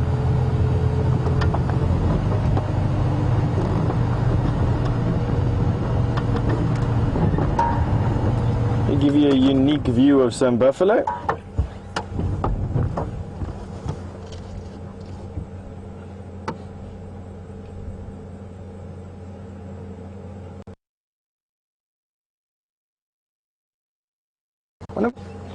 One of our viewers this morning commented on the fact that buffalo have these white marks around their eyes, and you can now clearly see that scar tissue that I was talking about. Just years of rubbing away at their horns, at the base of their horns where tick collect, there between their eye, their ear and their horn. Just gives them these scar tissues, these rubber like. Have a look how shiny his boss is. That's just years of just scraping, rubbing, compressing it against rival males' horns by bashing them together. A really old guy. He's done well to make it to this age.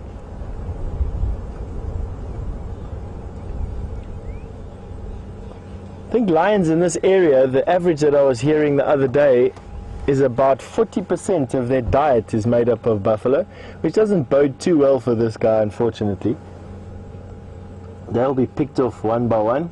Let's have a look at that picture. That's pretty unique to have a golden water from the sun, setting sun.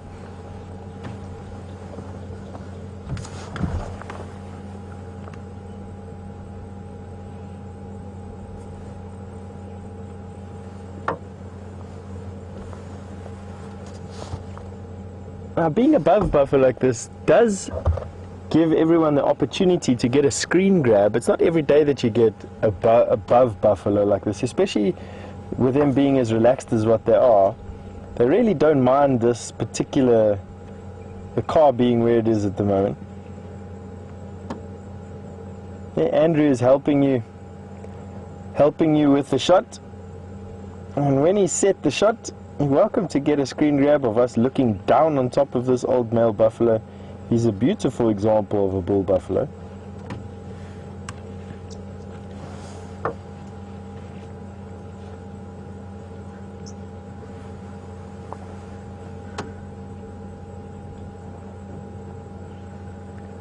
Wow, and apart from this guy, we've got one of the biggest buffalo I've ever seen, actually.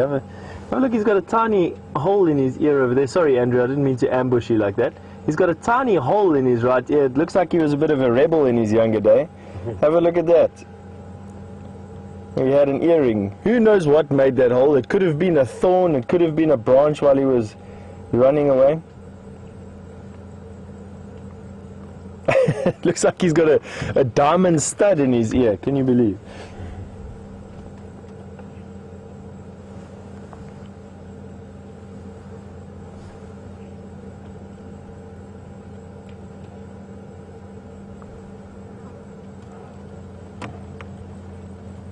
I actually want to try and show you one of the biggest buffalo that I've ever seen in my life is in this herd. Relax there, boy. Please don't get angry with us. Have a look at those flies. I definitely feel like I'm moaning for nothing. Looking at his head compared to mine. They definitely seem to be attracted to bold, shiny things, though. Wow.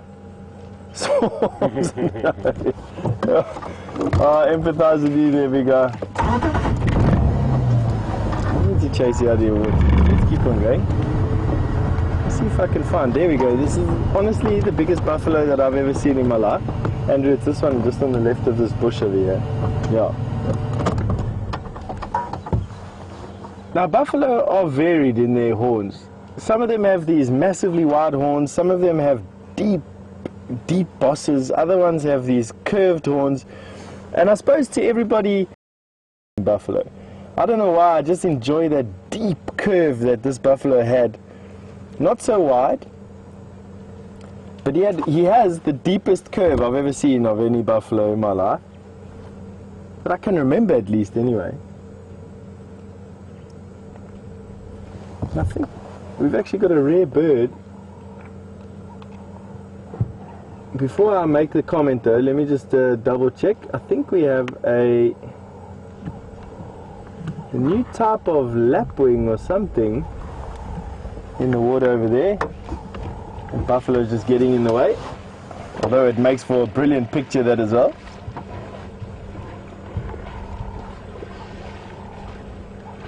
Wading through to the other side. Oh, I don't quite know where to look at the moment. We've got... Oh no, it's not a rare bird. It's just a normal... Or let me say, a common blacksmith lapwing. The sun was just catching him at the right place. Oh, that's a nice picture there, Andrew. Well done.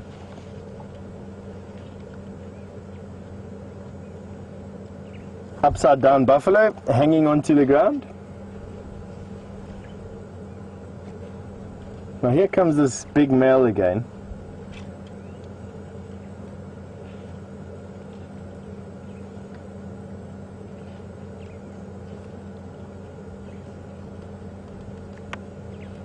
Here you can see why they get those scars on their eyes. He's showing you exactly why. Scratching. See if he does it again. There, he's going to scratch. Oh, he was scratching. There we go. Have a look how sharp those horn tips are. Wow. And you can imagine a buffalo that weighs 800 kilograms, like 1,500 pounds, hooking that massive neck with those sharp horns in underneath you. Quite rightly deserved. He honestly is a massive specimen of a buffalo. You can definitely take a picture of this guy for your record books. They don't get much bigger than that in the Kruger National Park. Have a look at how deep that curve goes. Wow. When he turns his head again. Although I think he's going to give his armpit a good scratch.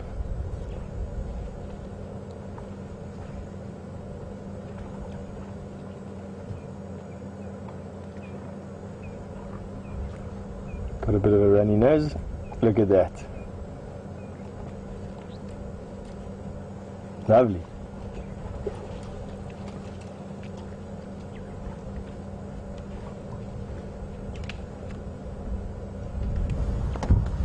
Teresa from Virginia Beach in the USA has asked a nice question. Do old cows ever join the Dugga boys to escape the drama of their herd?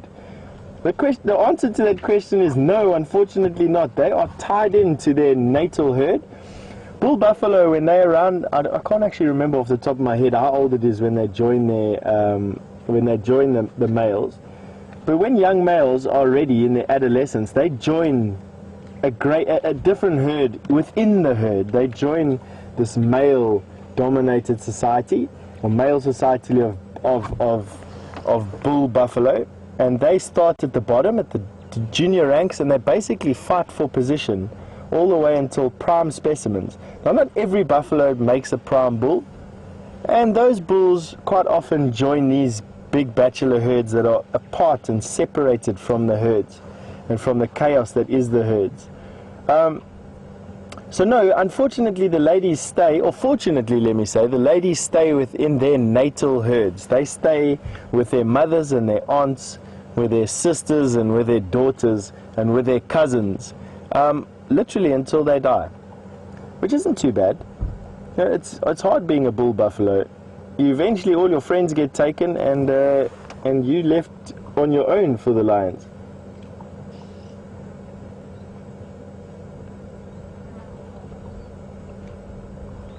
And then Ashley in Missouri has asked an interesting question.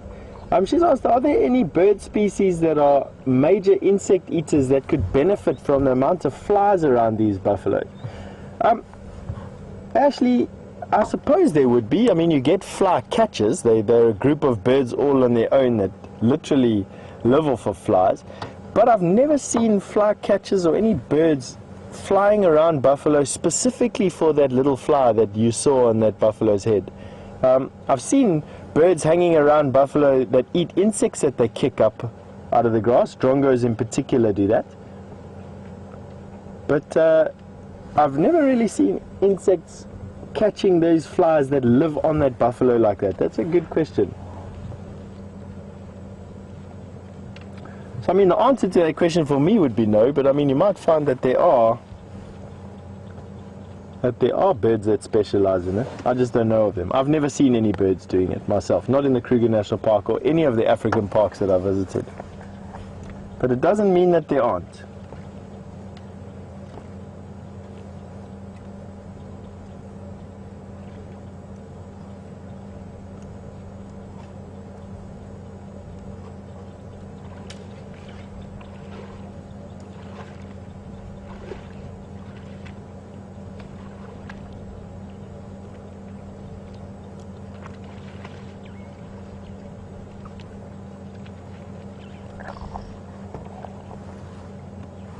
Now, what is interesting is that no matter who and how, no matter who I ask or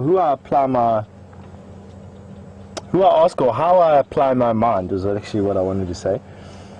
I can't come up with a answer as to where our hyena have gone. I'm absolutely stumped. There are hyena tracks everywhere, but then there generally are hyena tracks everywhere. We haven't really heard vocalizing. The odd vocalization in the mornings early while we're having a coffee just before we set out. But nothing major. Here comes another Nyala bull. Beautiful guy.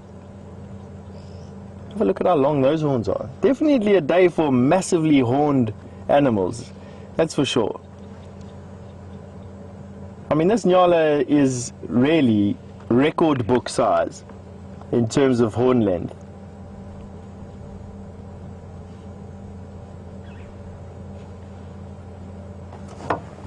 He's going to come and have a drink. Make for another.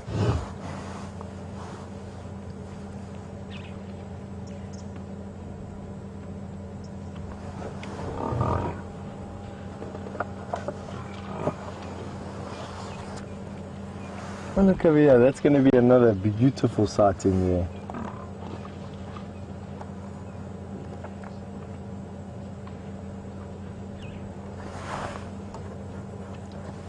And then Lisa has asked, is there a description anywhere that I can get to show you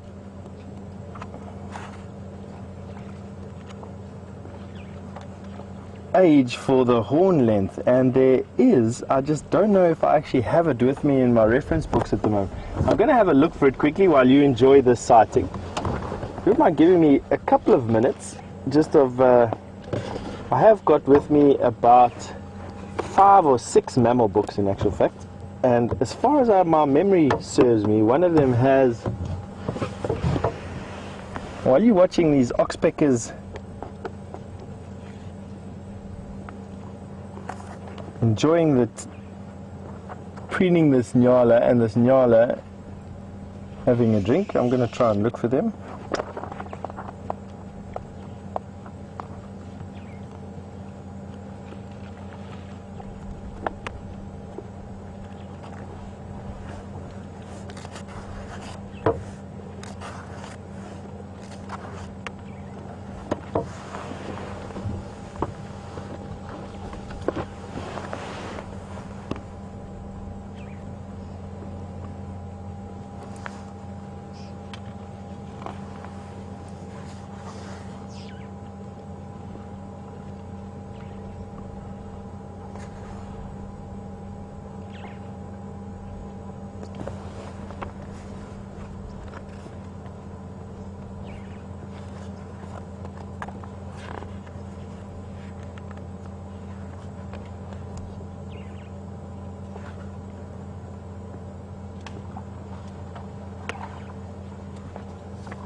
No, I'm sorry about that, but I have no reference books here to give age on horn length.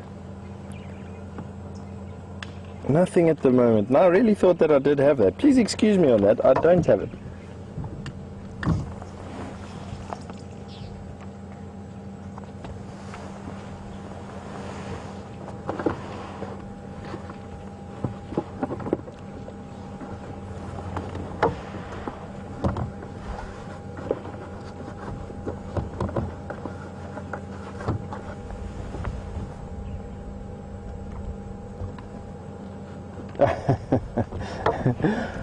Oh, this is a very cute one, and one I have to answer live. Cameron, one of our viewers who is just 5 years old, has just asked if buffalo are friends with cows. And Cameron, I have to say the answer to that question is yes. I actually have seen buffalo hanging around, for lack of a better word, or socializing with cows. They do tend to stick to themselves though.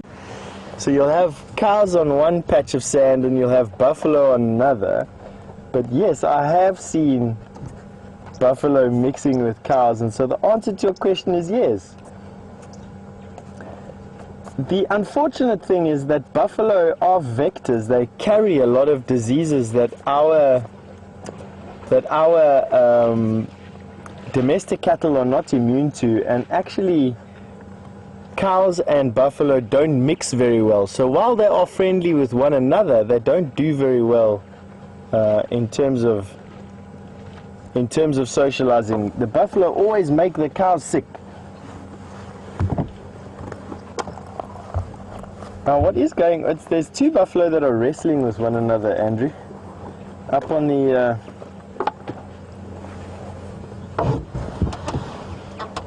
and that gives you, we're going to see over there, they're tussling with one another. That's just it's play fighting. They're not doing anything from a dominance point of view there. But that can quite quickly escalate into a full-on dominance or hierarchical fight. Now they're just pushing and straining against one another. And that is exactly how their horns get so shiny.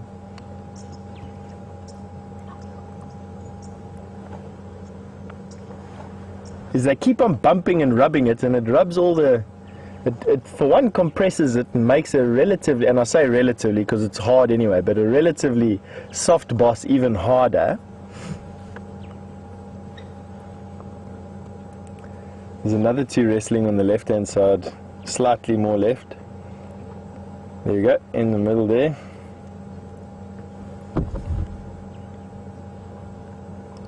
You see them trying to hook one another. Now the object is when they're facing head on head, they're pretty evenly matched. It's just a strength contest. But the stroke that the buffalo practice is when one decides, just like that, to turn its head, and you can see that the other buffalo will try and hook him either underneath the armpit or in the neck. And that, for a buffalo, can be a killing stroke. So yes, they can kill one another with... if they're really intent. These guys are not really intent. So there they're just wrestling with one another, just like boys do. The object would be to try and get the other one to turn, and then for a hooking stroke underneath the armpit, which buries that sharp point into the armpit. There we go.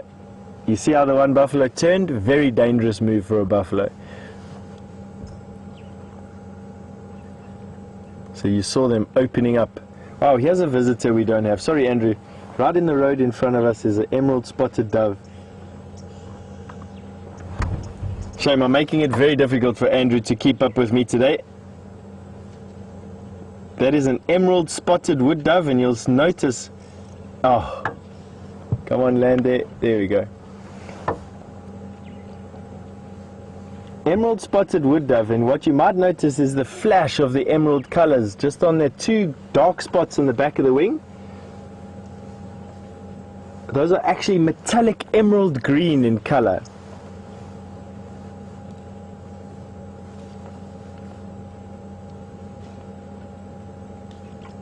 Oh, quick sip of water and then gone.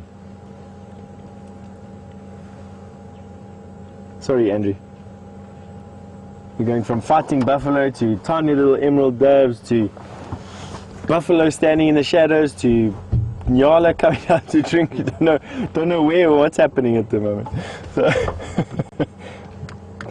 let's see if we can get a bit closer to these buffalo.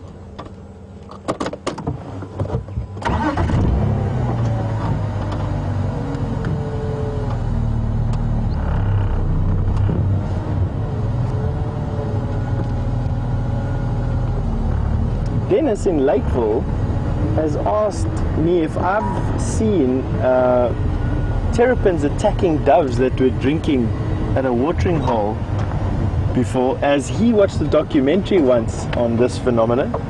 Dennis, I can't say that I have, to be quite honest with you. I have seen terrapins attacking fish and attacking ticks on animals, but never have I seen them attacking doves. If you can remember where that was in the world, I'd love to know. These two buffalo are still having a tussle with one another.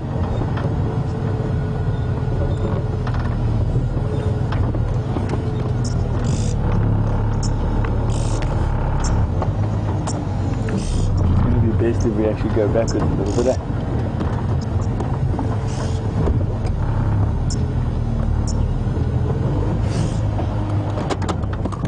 Let's have a look at these. At what these guys are doing.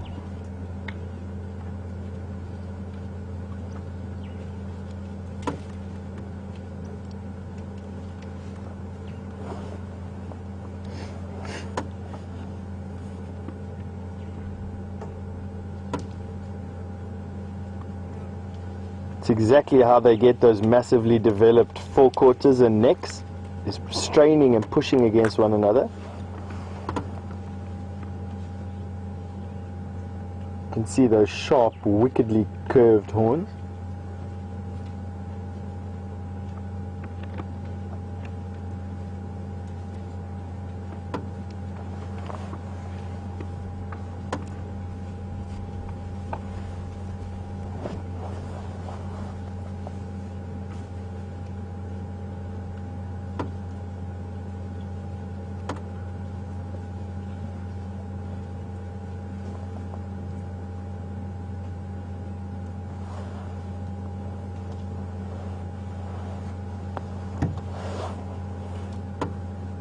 Now they're just posturing for one another, one not wanting to back away, or not turn and back away, at least anyway.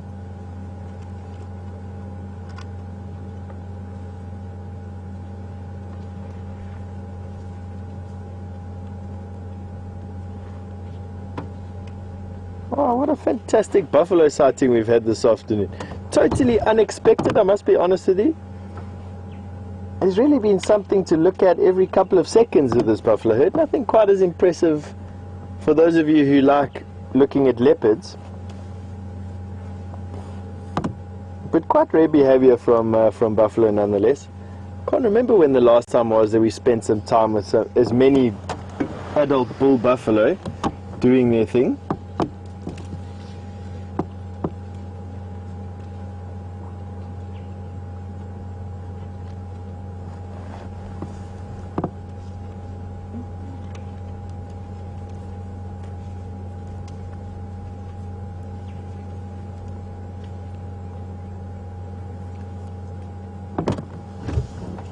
One of the quintessential African pictures, that buffalo in the dust.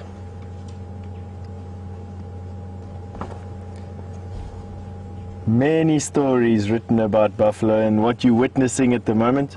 Almost every one of the early African explorers who came to Africa speak of the smells associated to buffalo in the dust. They've got quite a sharp, tangy dung, and the urine is quite acidic. You can smell a lot of urea in it, and then they kick up the dust. And the dust here in this part of the world has quite a salty potassium taste, it's definitely got it's more of a salty taste than anything else. You've got this hot wind that's blowing, which carries with it its own sense, dry bush at this time of the year.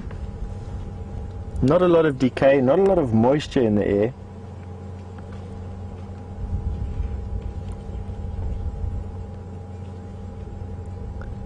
And of course I grew up on these stories as a young man. I loved reading stories of people who had come to Africa and pioneered European travel through it. Quite often, more often than not, at least anyway, relying on, as you can see, I was back to swatting flies again. Our fly smoker has run out of fuel, and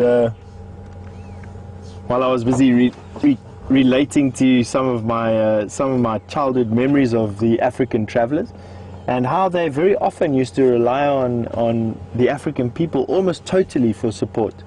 Now, we always think that Livingstone, he did have these massive retinues of African porters, but it was only because of the local African people in the area that they managed to travel where they did.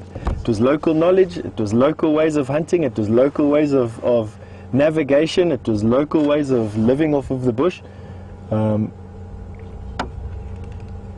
And that's basically how Europeans went from coast to coast, and using traditional knowledge, and I just really enjoy that type of thing.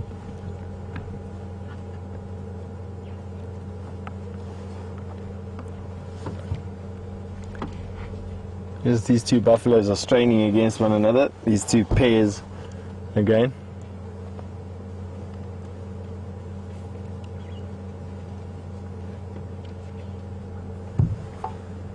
There's a cloud of flies that are coming off of each of them. Yo.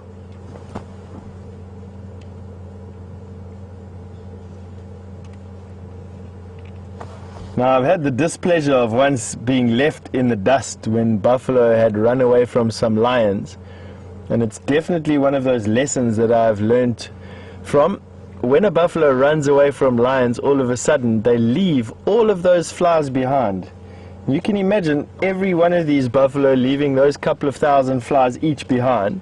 It was like driving through a living cloud of flies. It was twice it's happened to me. And now I don't drive in the wake of buffalo which are running anymore. Have a look at that picture. It's actually a beautiful picture. That is so typically winter here in this part of the world. Take a screenshot if you can, save it, archive it, and in January take another screenshot of a buffalo in the bush and see if you'll notice the difference. I think you'll be very surprised at the seasonal change that you see here.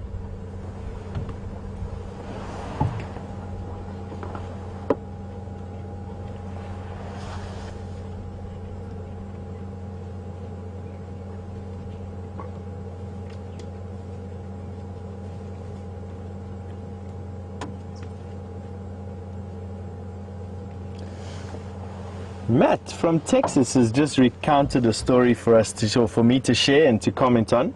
Matt says that he watched a video of a buffalo and a black rhino fighting once, where the rhino wounded the buffalo. The fight then stopped and the buffalo moved off to rejoin its herd, and what he saw then was the other buffalo in that herd attacking the wounded buffalo. And Matt, that is precisely...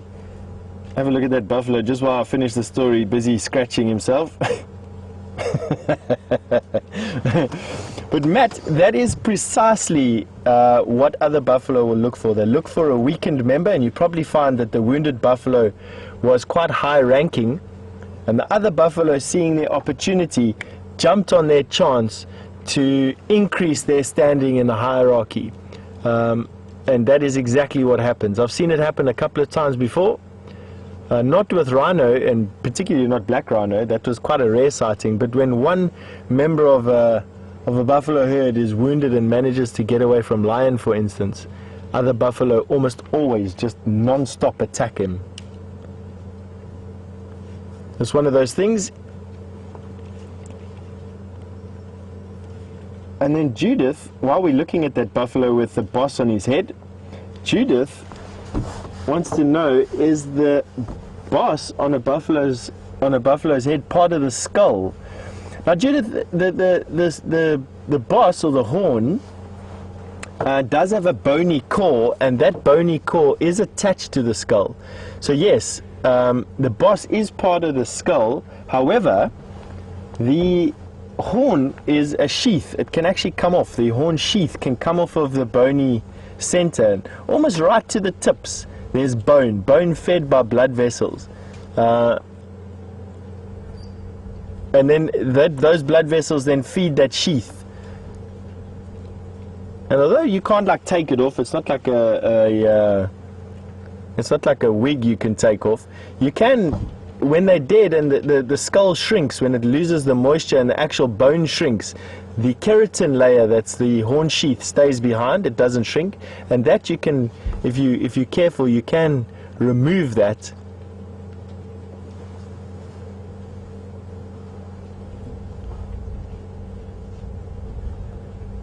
Also, such a beautiful picture. That. Well done, Andrew.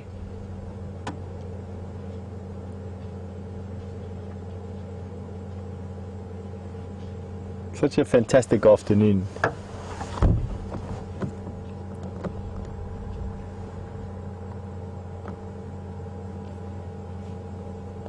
Have a look at that skyline.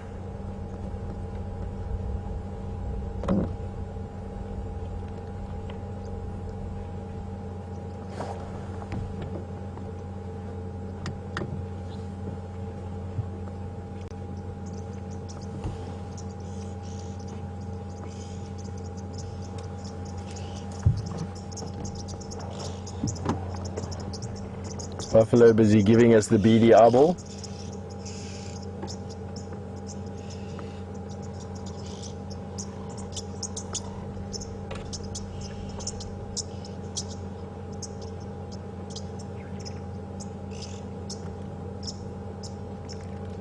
Much like elephant, buffalo will try and drink water at least every second day. They're all water dependent.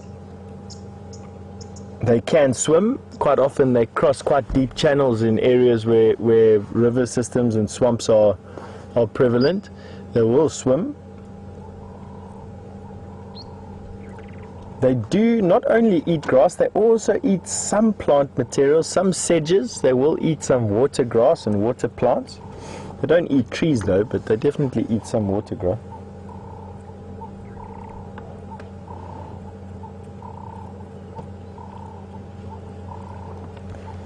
All right. And I'm sure that by now you must have had enough of the buffalo that we're looking at.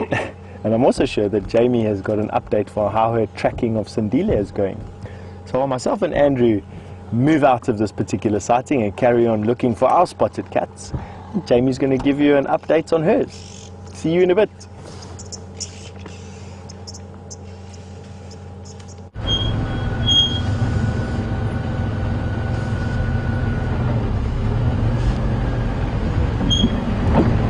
Welcome back, guys, and how cool is that? Probably the biggest herd of Dugga boys that Steph has seen in his guiding career, which is a considerably long time. So absolutely awesome that he got to share that with you. On my side, we followed up on where Sandile crossed out of Arathusa into Hoffman's, which is just south of our boundary. And I found his tracks going in, looped around as much as I can, and unfortunately it doesn't look like he's come out just yet onto our traverse area. Very well spotted, Viam. But we are going to just do a quick loop around and then go back to where Sandile disappeared off into that block and see if we can find him. And we just have a really, really cool vulture. Just want to have a look with my binoculars.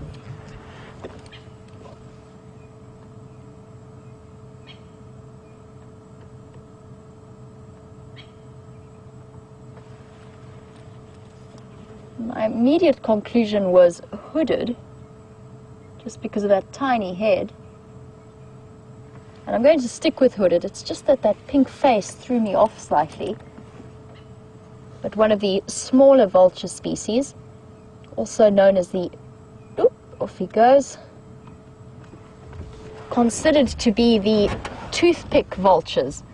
So they have those tiny, tiny, fairly thin beaks, not really built for breaking open or tearing open carcasses and feeding on the big chunks of meat, but more specialized at getting into those chunks of meat between little crevices like the ribs and into the vertebra and around the skull.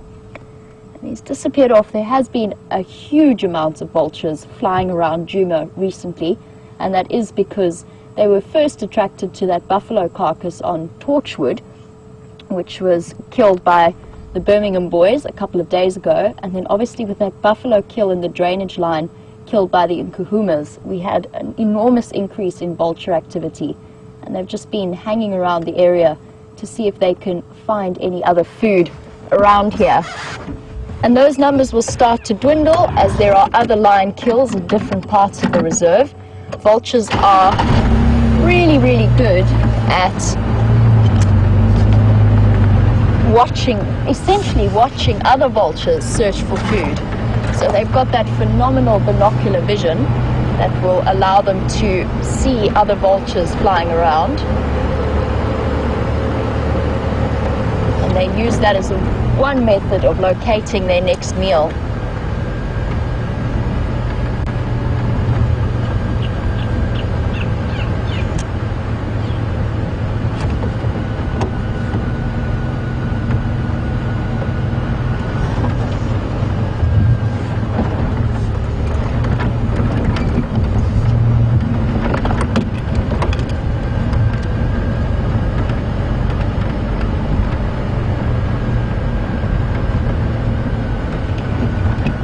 Speaking of vultures, I've discovered a vulture nest a couple of weeks ago on Zebra Drive on Arathusa. And Susan, welcome to the Sunset Safari. Yes, I have indeed checked on the vulture nest fairly regularly. It's okay, boy. Just got a bit of a fright. It's amazing how they always are very, very relaxed with you moving past them, but then immediately get a little bit more nervous if you stop to have a look at them. And Susan, I did go and check on that vulture nest, and those vultures are very definitely nesting. I'm fairly certain they have an egg which should be hatching anytime soon. So either they have an egg or a very, very young chick There is an adult in attendance every time I've looked. So I think over the next few weeks we'll start to see that chick getting a little bit bigger and probably poking its head up over the side of that vulture nest. And it's great that we know that we'll be able to monitor that over the next few weeks. And the Nyala just disappearing off. The male Nyala. Really, really beautiful animals, male Nyala bulls. Really stunning, and such an incredible difference in the male and female physical appearance. Really, really cool.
That Nyala bull disappearing off, and I know that Stefan was talking about the buffalo horns and the way that they are quite richly supplied with blood for growth, and they've got that incredible bone, dense bone, and then covered in a layer of keratin.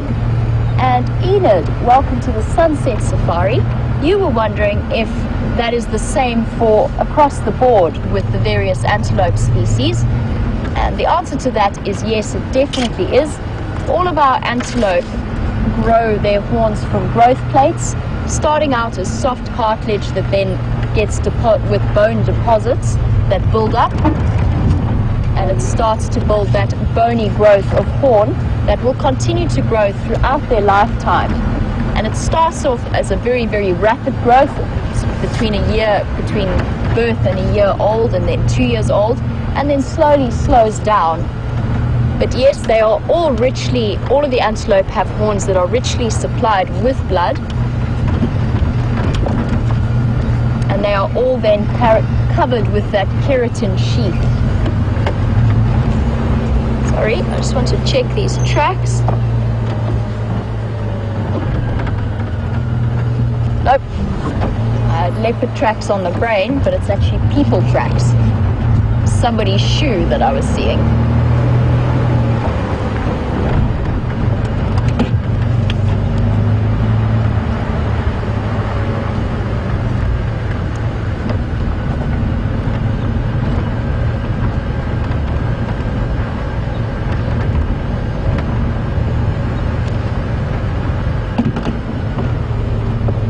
And the wonderful thing about driving through an area like this is we get that incredible experience of so many varied and different species, from the smallest to the biggest.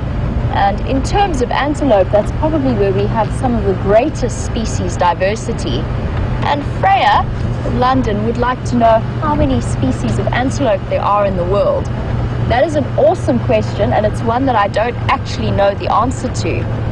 I'm trying to roughly calculate how many species of antelope we have on the Sabi Sands.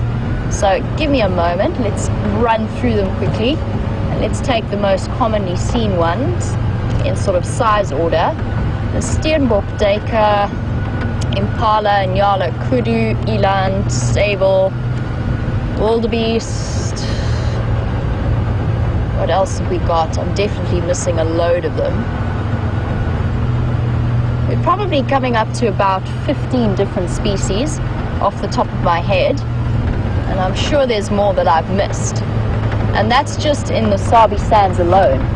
And I know that there is a huge diversity throughout Africa in terms of different antelope. There's lechwes in the more swampy areas around Botswana. and the springbucks that we don't see that are in the western areas. But honestly, Freya, I don't know the exact number or the exact answer to your question, but I do think it is an awesome thought process. And maybe those of you with the World Wide Web at your fingertips, if possibly we could have a look at that answer. I think it's a brilliant question, and I'd be keen to learn from you all. So if you do know how many different species of antelope there are in the world, you can let me know on Twitter at #SafariLive, or you can email through to questions@wildearth.tv. And that's one of the things that I love about the interactivity of this particular live safari experience, is that so many of the viewers come from such different and diverse backgrounds that they come up with really cool questions that I've never thought about before. And it just makes for a different way of thinking.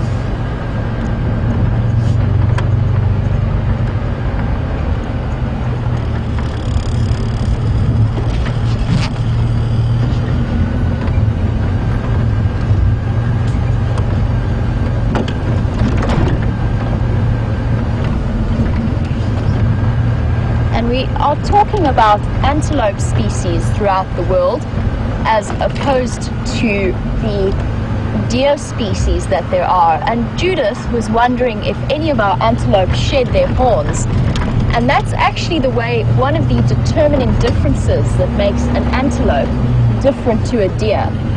Because as far as I understand, deer's antlers are sort of hardened blood vessels that can grow seasonally. But in terms of the antelope horns, that is years and years worth of growth of bone placement. So they are completely unable to shed their horns. Those horns will be with them permanently, and if they are ever broken, we've got some buffalo examples here as we approach Treehouse Dam.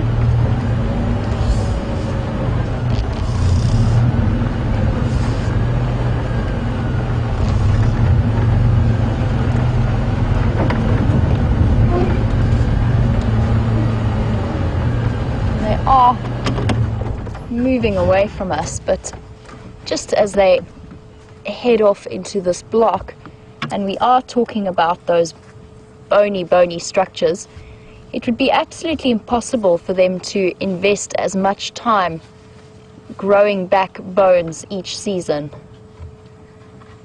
So a very, very different structure, and actually one of the defining differences between antelope and deer.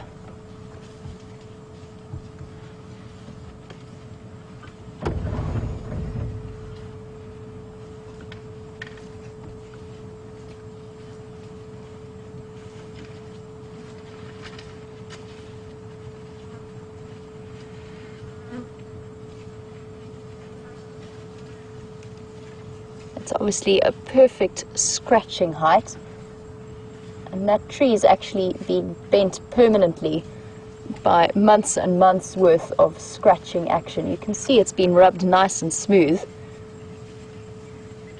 and it's obviously a perfect rubbing post for those buffalo.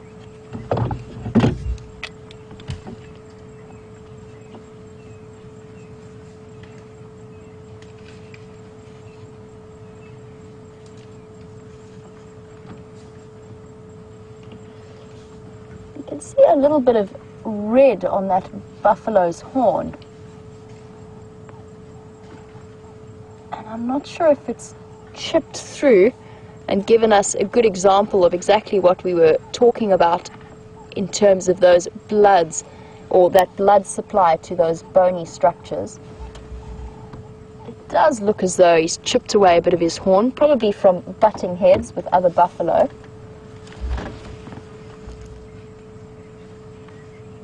Nope, it is just the bark of the tree. So I just had to double check that with my binoculars, as these guys are rubbing against that. But we have seen buffalo with broken horn in the past, and I have seen them with freshly broken horns before, and there is a considerable amount of blood involved. And Chris, you were wondering if a broken horn could ever lead to a buffalo to bleed to death, and the answer would be probably not. There is a lot of blood supply, but it's unlikely to cause that amount of blood loss that they would need to, that would actually be needed to kill a buffalo.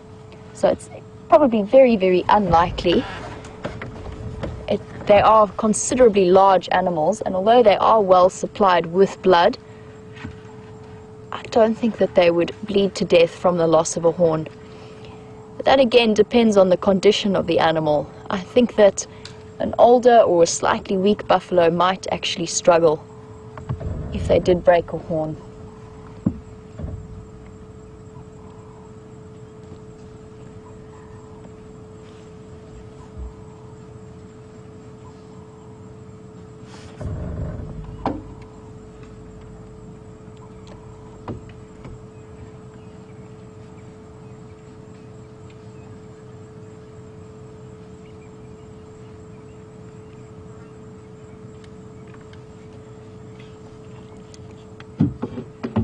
These buffalo have moved off into the block, and since you did spend so much time with buffalo with Steph, we are going to move on, and it is starting to get nice and dark and a little bit cooler, and I really want to get back to where Sindile crossed into that block just to see if he has popped out at any stage while we were away.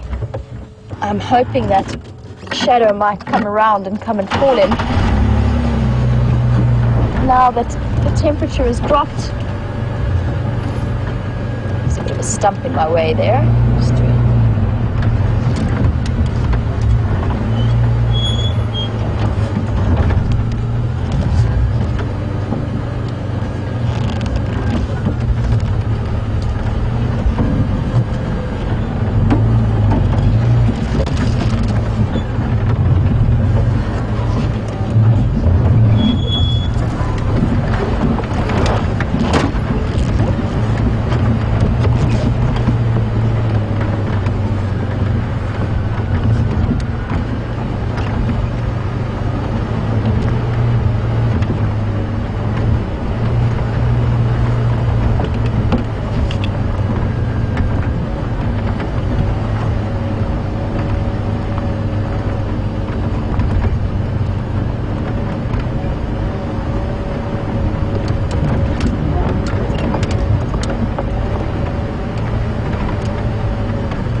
continue on our journey back towards where Sindile was last seen, we had that brilliant question from Freya about how many species of antelope you get.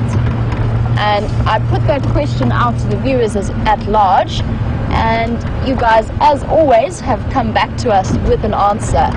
So it seems to be the general consensus is from, or at least info from Donna and Red Star, that there are 91 species of antelope in the world, predominantly in Africa, which was pretty much what I expected to be the case, as we do have such a diverse variety of mammal life.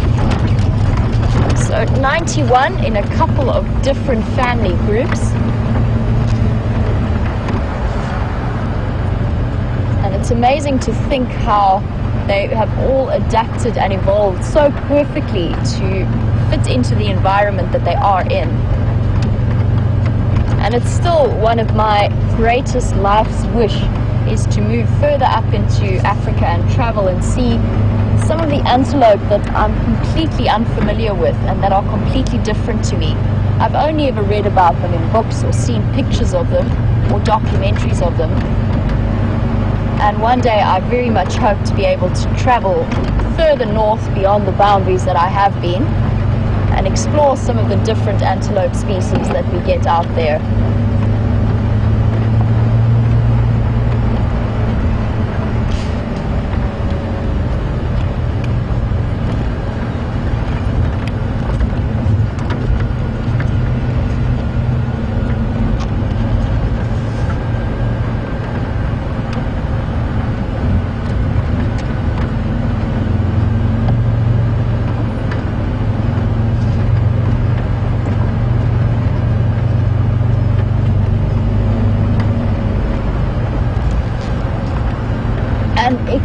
cool stuff happening with Steph. He was on standby. Apparently there was a cheetah about to cross to our area. So I'm going to say goodbye for now and catch up with you later.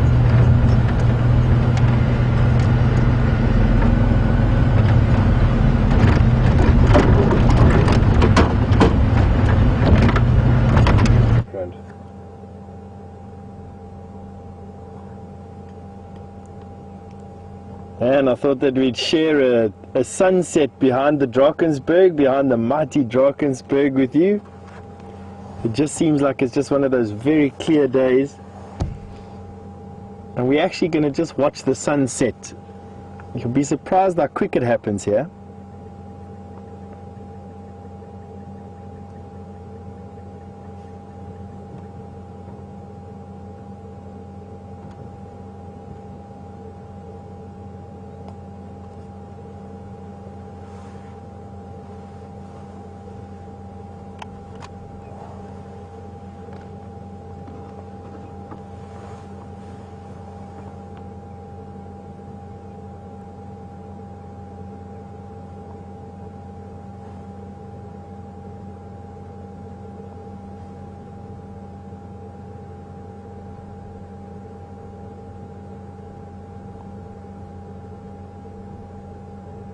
Because of the dust in the atmosphere, we can look almost directly at the sun.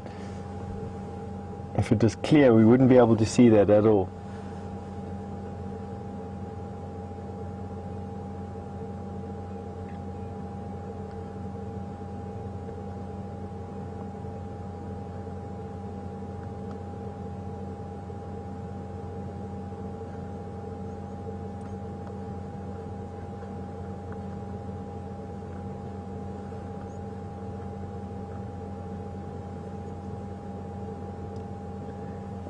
Hanging on that last little bit, and there it goes. End of the day. I almost feel like clapping and giving a cheer for such a wonderful day, to be quite honest with you. What a fantastic sunset against the backdrop of the Drakensberg Mountains. We've come into this open area. A couple of days ago, I found a Senegal lapwing on this open area, and surprise, surprise, he's still here. I wanted to show you. He's a little bit further than he was the last time. I'm going to see if I can point him out to you. Let's just see if we can get the zoom to work. He's still here, catching termites. There we go. There's a little Senegal lapwing. Excuse me, just trying to get the best picture for you. So you're going to have there's a few filters going on the camera. This is quite a rare bird in this particular area. It's not a very common bird to see at all. In actual fact, this is probably the only month, this month and next month, probably the only month that we'll get to see this bird. Quite widespread in terms of where you find it, but literally just coming into South Africa on this eastern edge. Generally you find them into Zimbabwe, the northern part of Zimbabwe, and some of the more mountainous regions in Mozambique. Not a very common bird to see here at all. And just to get it again for those bird lovers out there, the Senegal lapwing.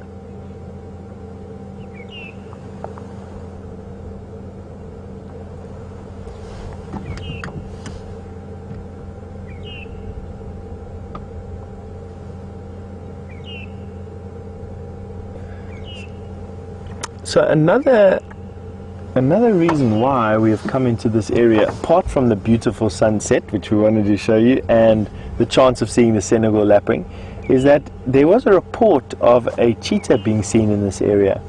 Now, cheetah this time of the evening, on a moonless night like it's going to be tonight, quite often come to these open areas. It's a safe zone for them. It's a place where they can lie down. They are diurnal or daytime hunters. They don't hunt at night time, not very often at least anyway.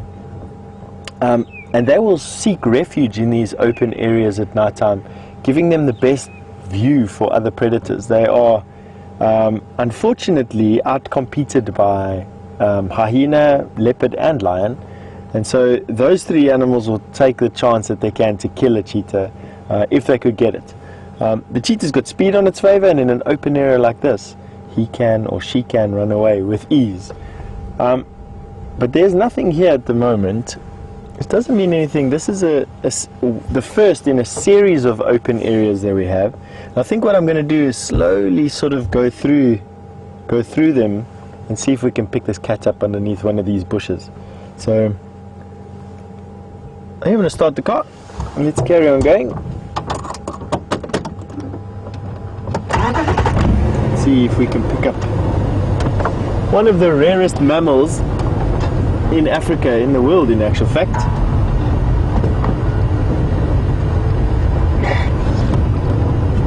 Bless you, Mr. Andrew.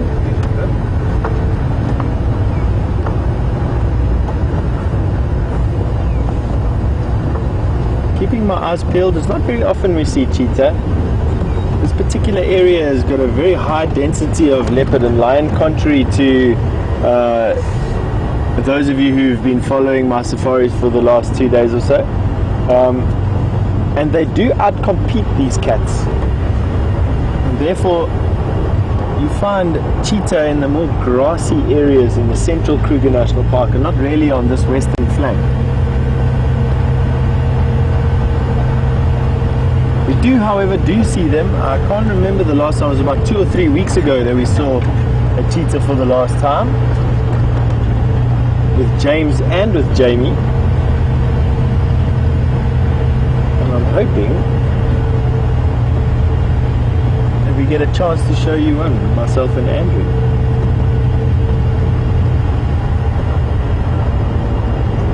So what I'm looking for at the moment is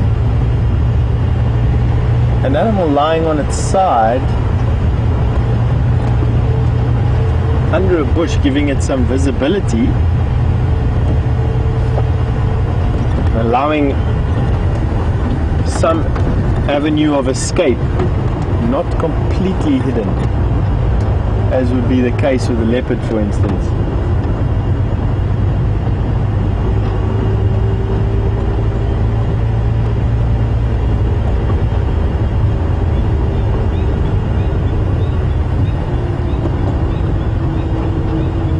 My experience with cheetah, quite often they end up on these open areas. Depending, of course, on how hungry they are, they will go in search of impala, being their main prey. Impala, steenbok and duiker are their main prey here in this part of the Kruger National Park.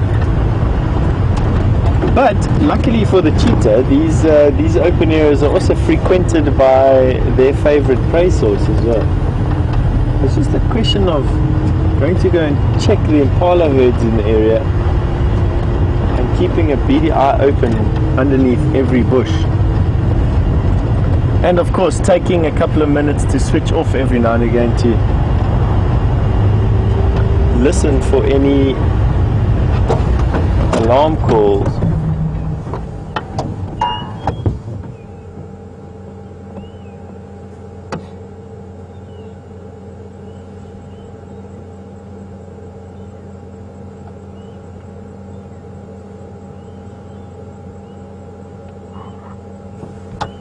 A few birds making calls at the moment, none making alarm calls. No impala giving alarm calls.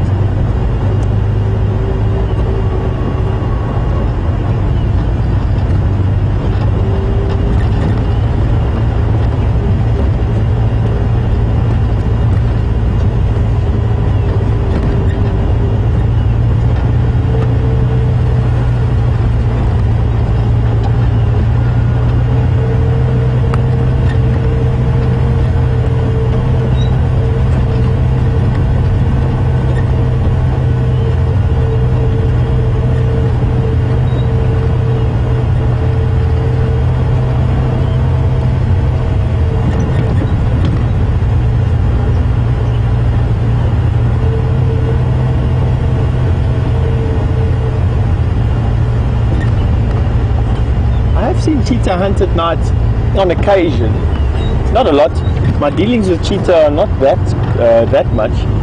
To see cheetah in any numbers, you need to go up to the Serengeti. There, cheetah and hyena are almost the most common predator that you see. matter of fact, we saw cheetah every single day we were in the Serengeti. Very common cat to see up there, even though their numbers are, I think, around about 1,600 individuals left in the world. Not a lot at all, definitely not more than 3,000.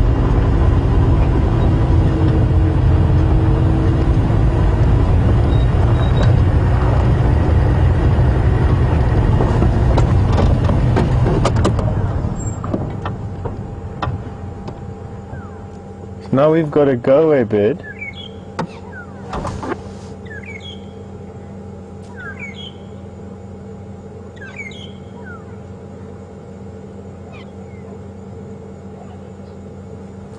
I see that grey lurry though, it's flying away, so not going, not standing in a tree and shouting as you would expect it to.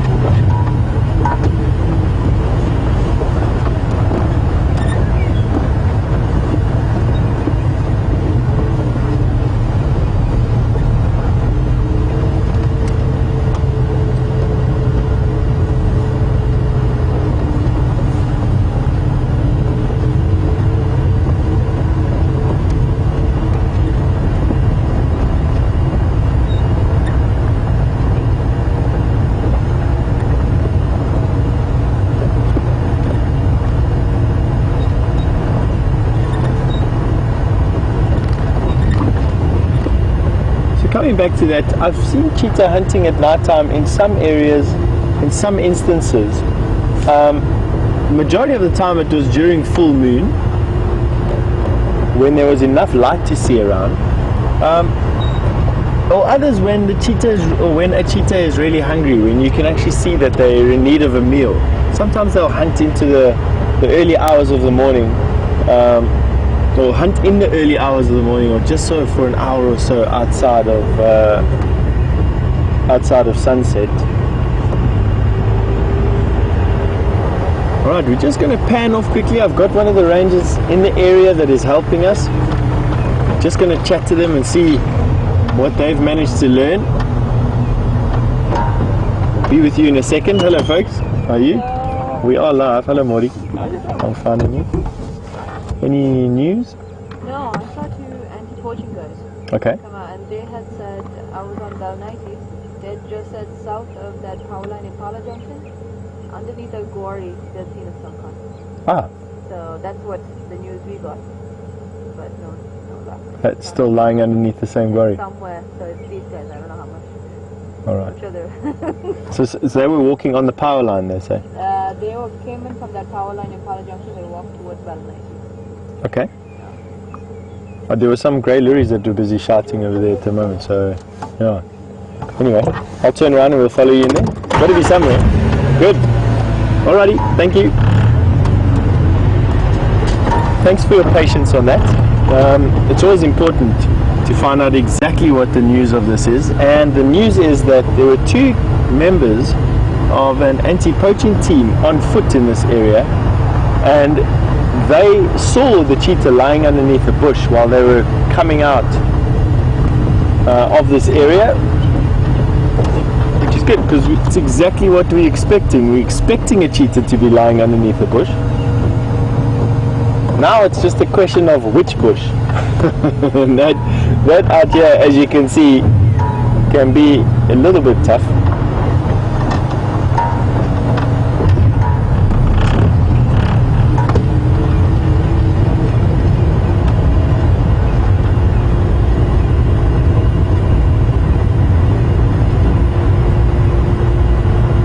Now, I also know that anti-poaching guys can be notoriously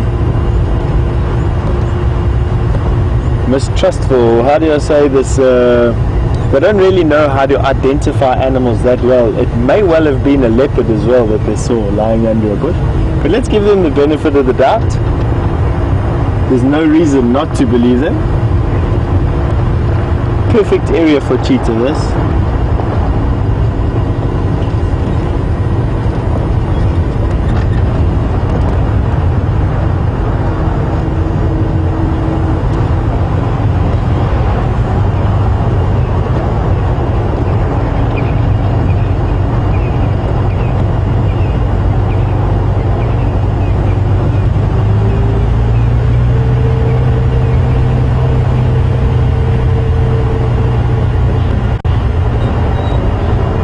There's another one of these open areas that I was talking about. And I think these cheetah can...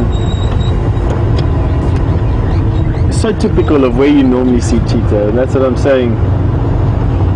Looking on the fringes of these, trying to scan underneath every single bush, that's the key.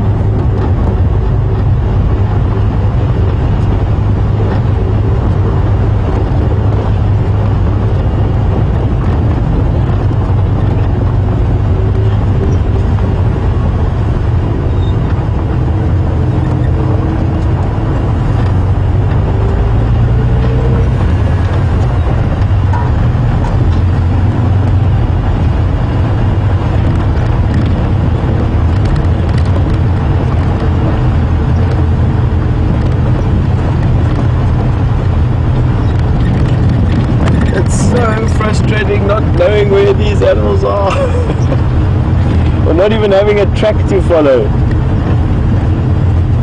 knowing it's here and not being able to see it.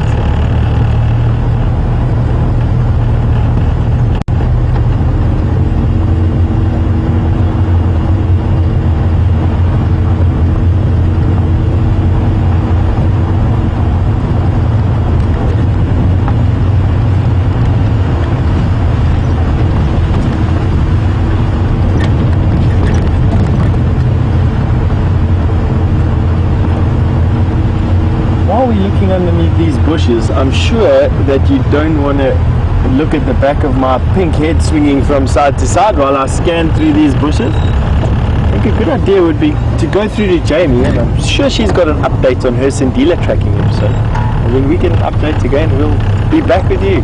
See you in a bit.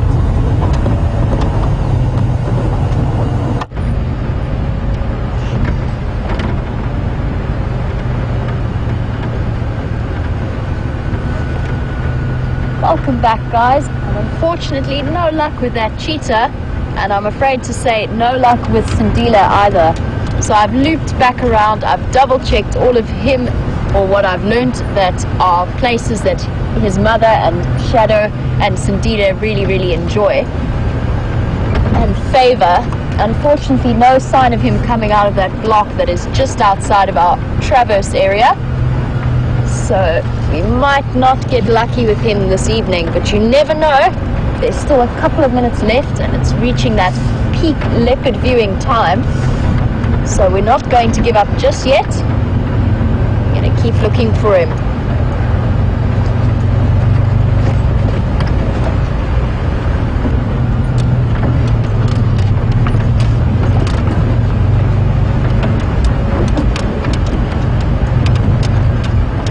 Been checking all of the termite mounds in the area, as Sindila definitely has quite a predilection for sitting on top of them and using them as great vantage points.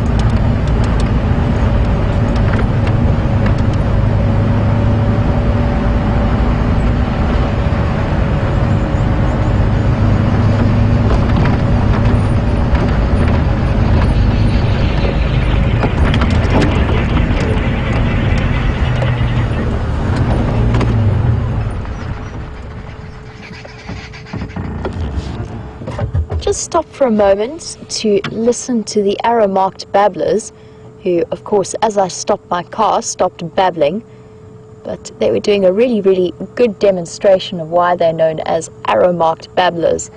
We've got some crested francolin in the road as well, doing their evening dash.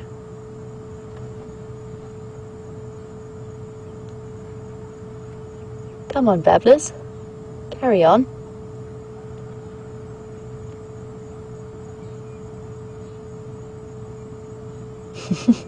They are apparently fairly camera shy.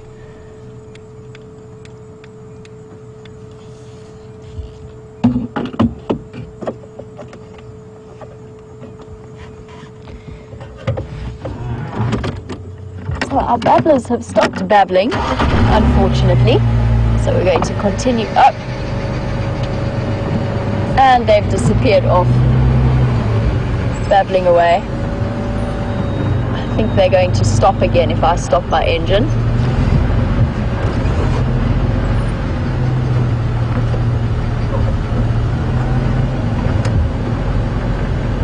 we've been doing a bit of general discussion today about the various species that we get in this area.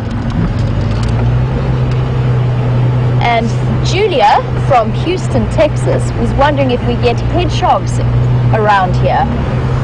And although it is possible, I believe, I certainly have never seen one. They're much more, they're sort of based more towards the central and coastal parts of the country.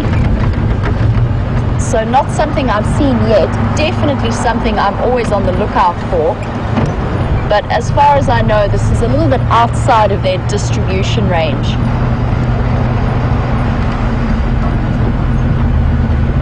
I've actually never seen a hedgehog in the wild. It's one of those that is very, very high up on my list, along with aardvark, which is ridiculous. I can't believe I've never seen one. And the striped polecat, or a zorilla, which I know lots of people are very, very keen to see, but hardly ever do.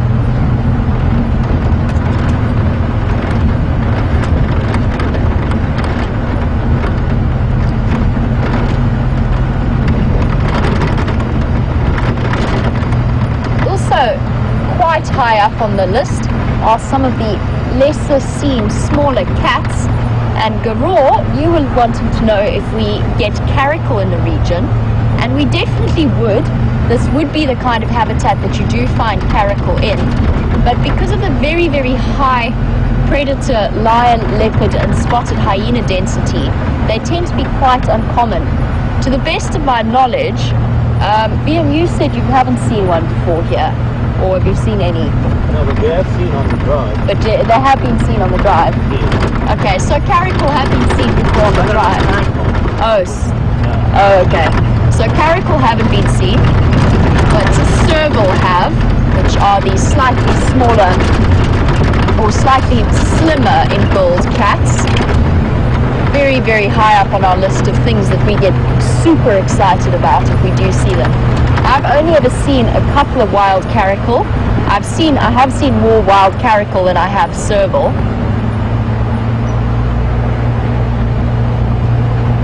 And I had one particular encounter with a caracal that was being rehabilitated that stole a piece of food off my plate once. And they can actually be terrifyingly strong for a tiny cat.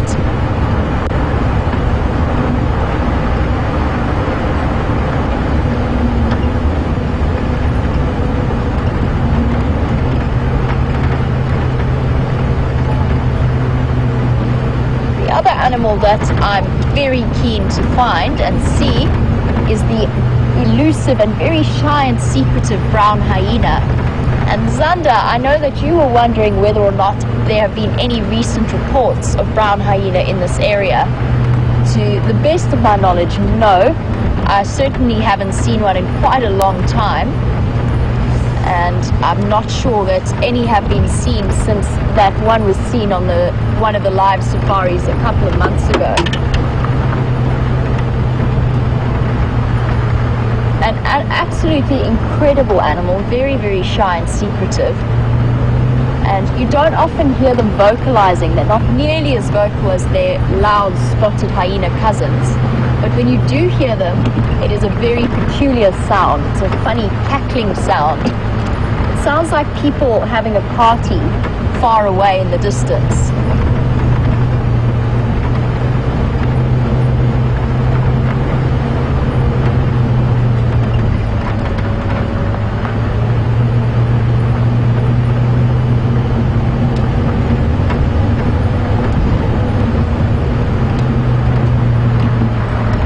We went through a dip and it got a little bit chilly. It's the first time I've been cold on this sunset safari. Of course, cold air sinks, so it does make life a little bit cooler.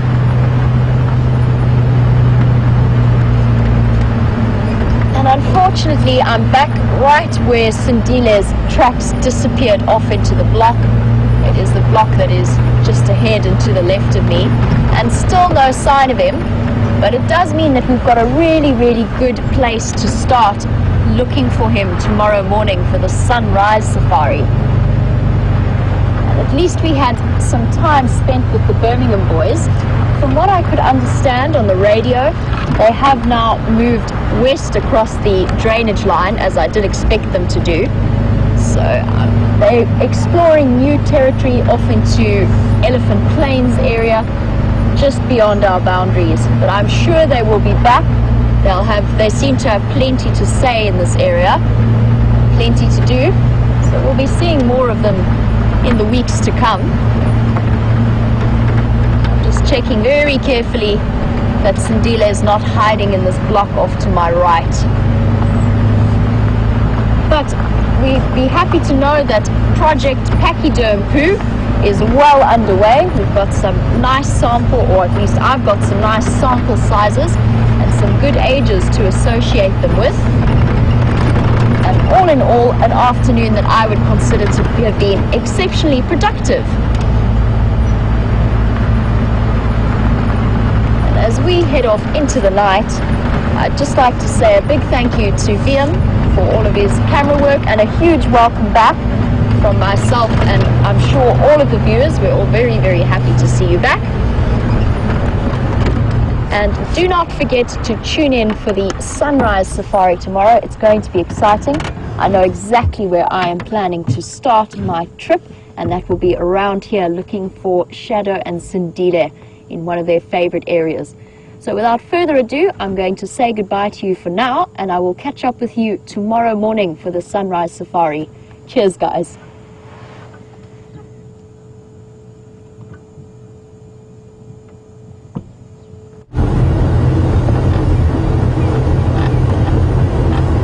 So, welcome back to the cheetah hunt that we've got going on at the moment. Myself and Andrew are combing this open area, literally going from bush to bush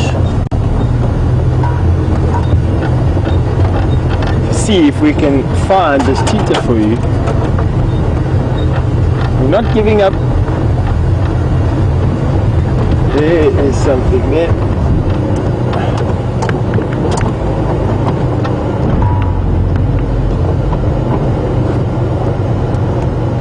I'm just going to use my binoculars quickly. Grey Dugga. Don't worry. Right, now I have got some updates for you. We have got an update on that lone lioness from the Nkahuma Pride. She has been seen crossing into the Manyaleti, close to a camp in Buffelshoek called Jacana. So she's still doing alright. She's not with her Nkuhumas, quite weirdly, after us seeing her last night. Doesn't mean much. Lioness quite often can be on their own. They don't necessarily have to be associated to a pride. Actually, in fact, I read some article the other day that said lioness can spend up to 50% of their time alone. Which I thought a bit bizarre, because all the lions that I've ever had to deal with have always been together pretty much all the time.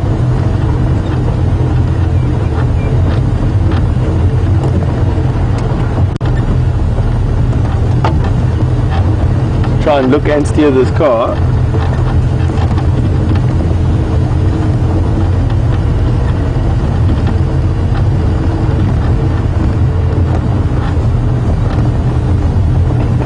Well, I can say that if this cheetah was here, or is here, it's doing a very good job of staying hidden.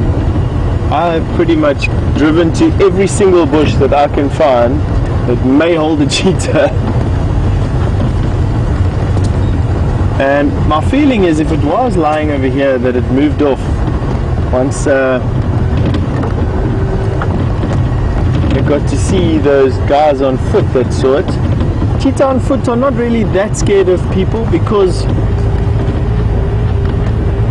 they can run so fast on open areas like this. So if you don't bother them, they don't really move off too much. But anyway, it looks like this one has. Now what we're going to do, find a place to say goodbye, because it's almost the end of the show, and myself, and I think it's going to be Brian or VM with me on drive again tomorrow morning, we'll come out here first thing and we'll come and have a look for you. In any case, let's get back onto the road here and then we'll turn around and say good night. The sun in the background, or what's left of the sun in the background would be.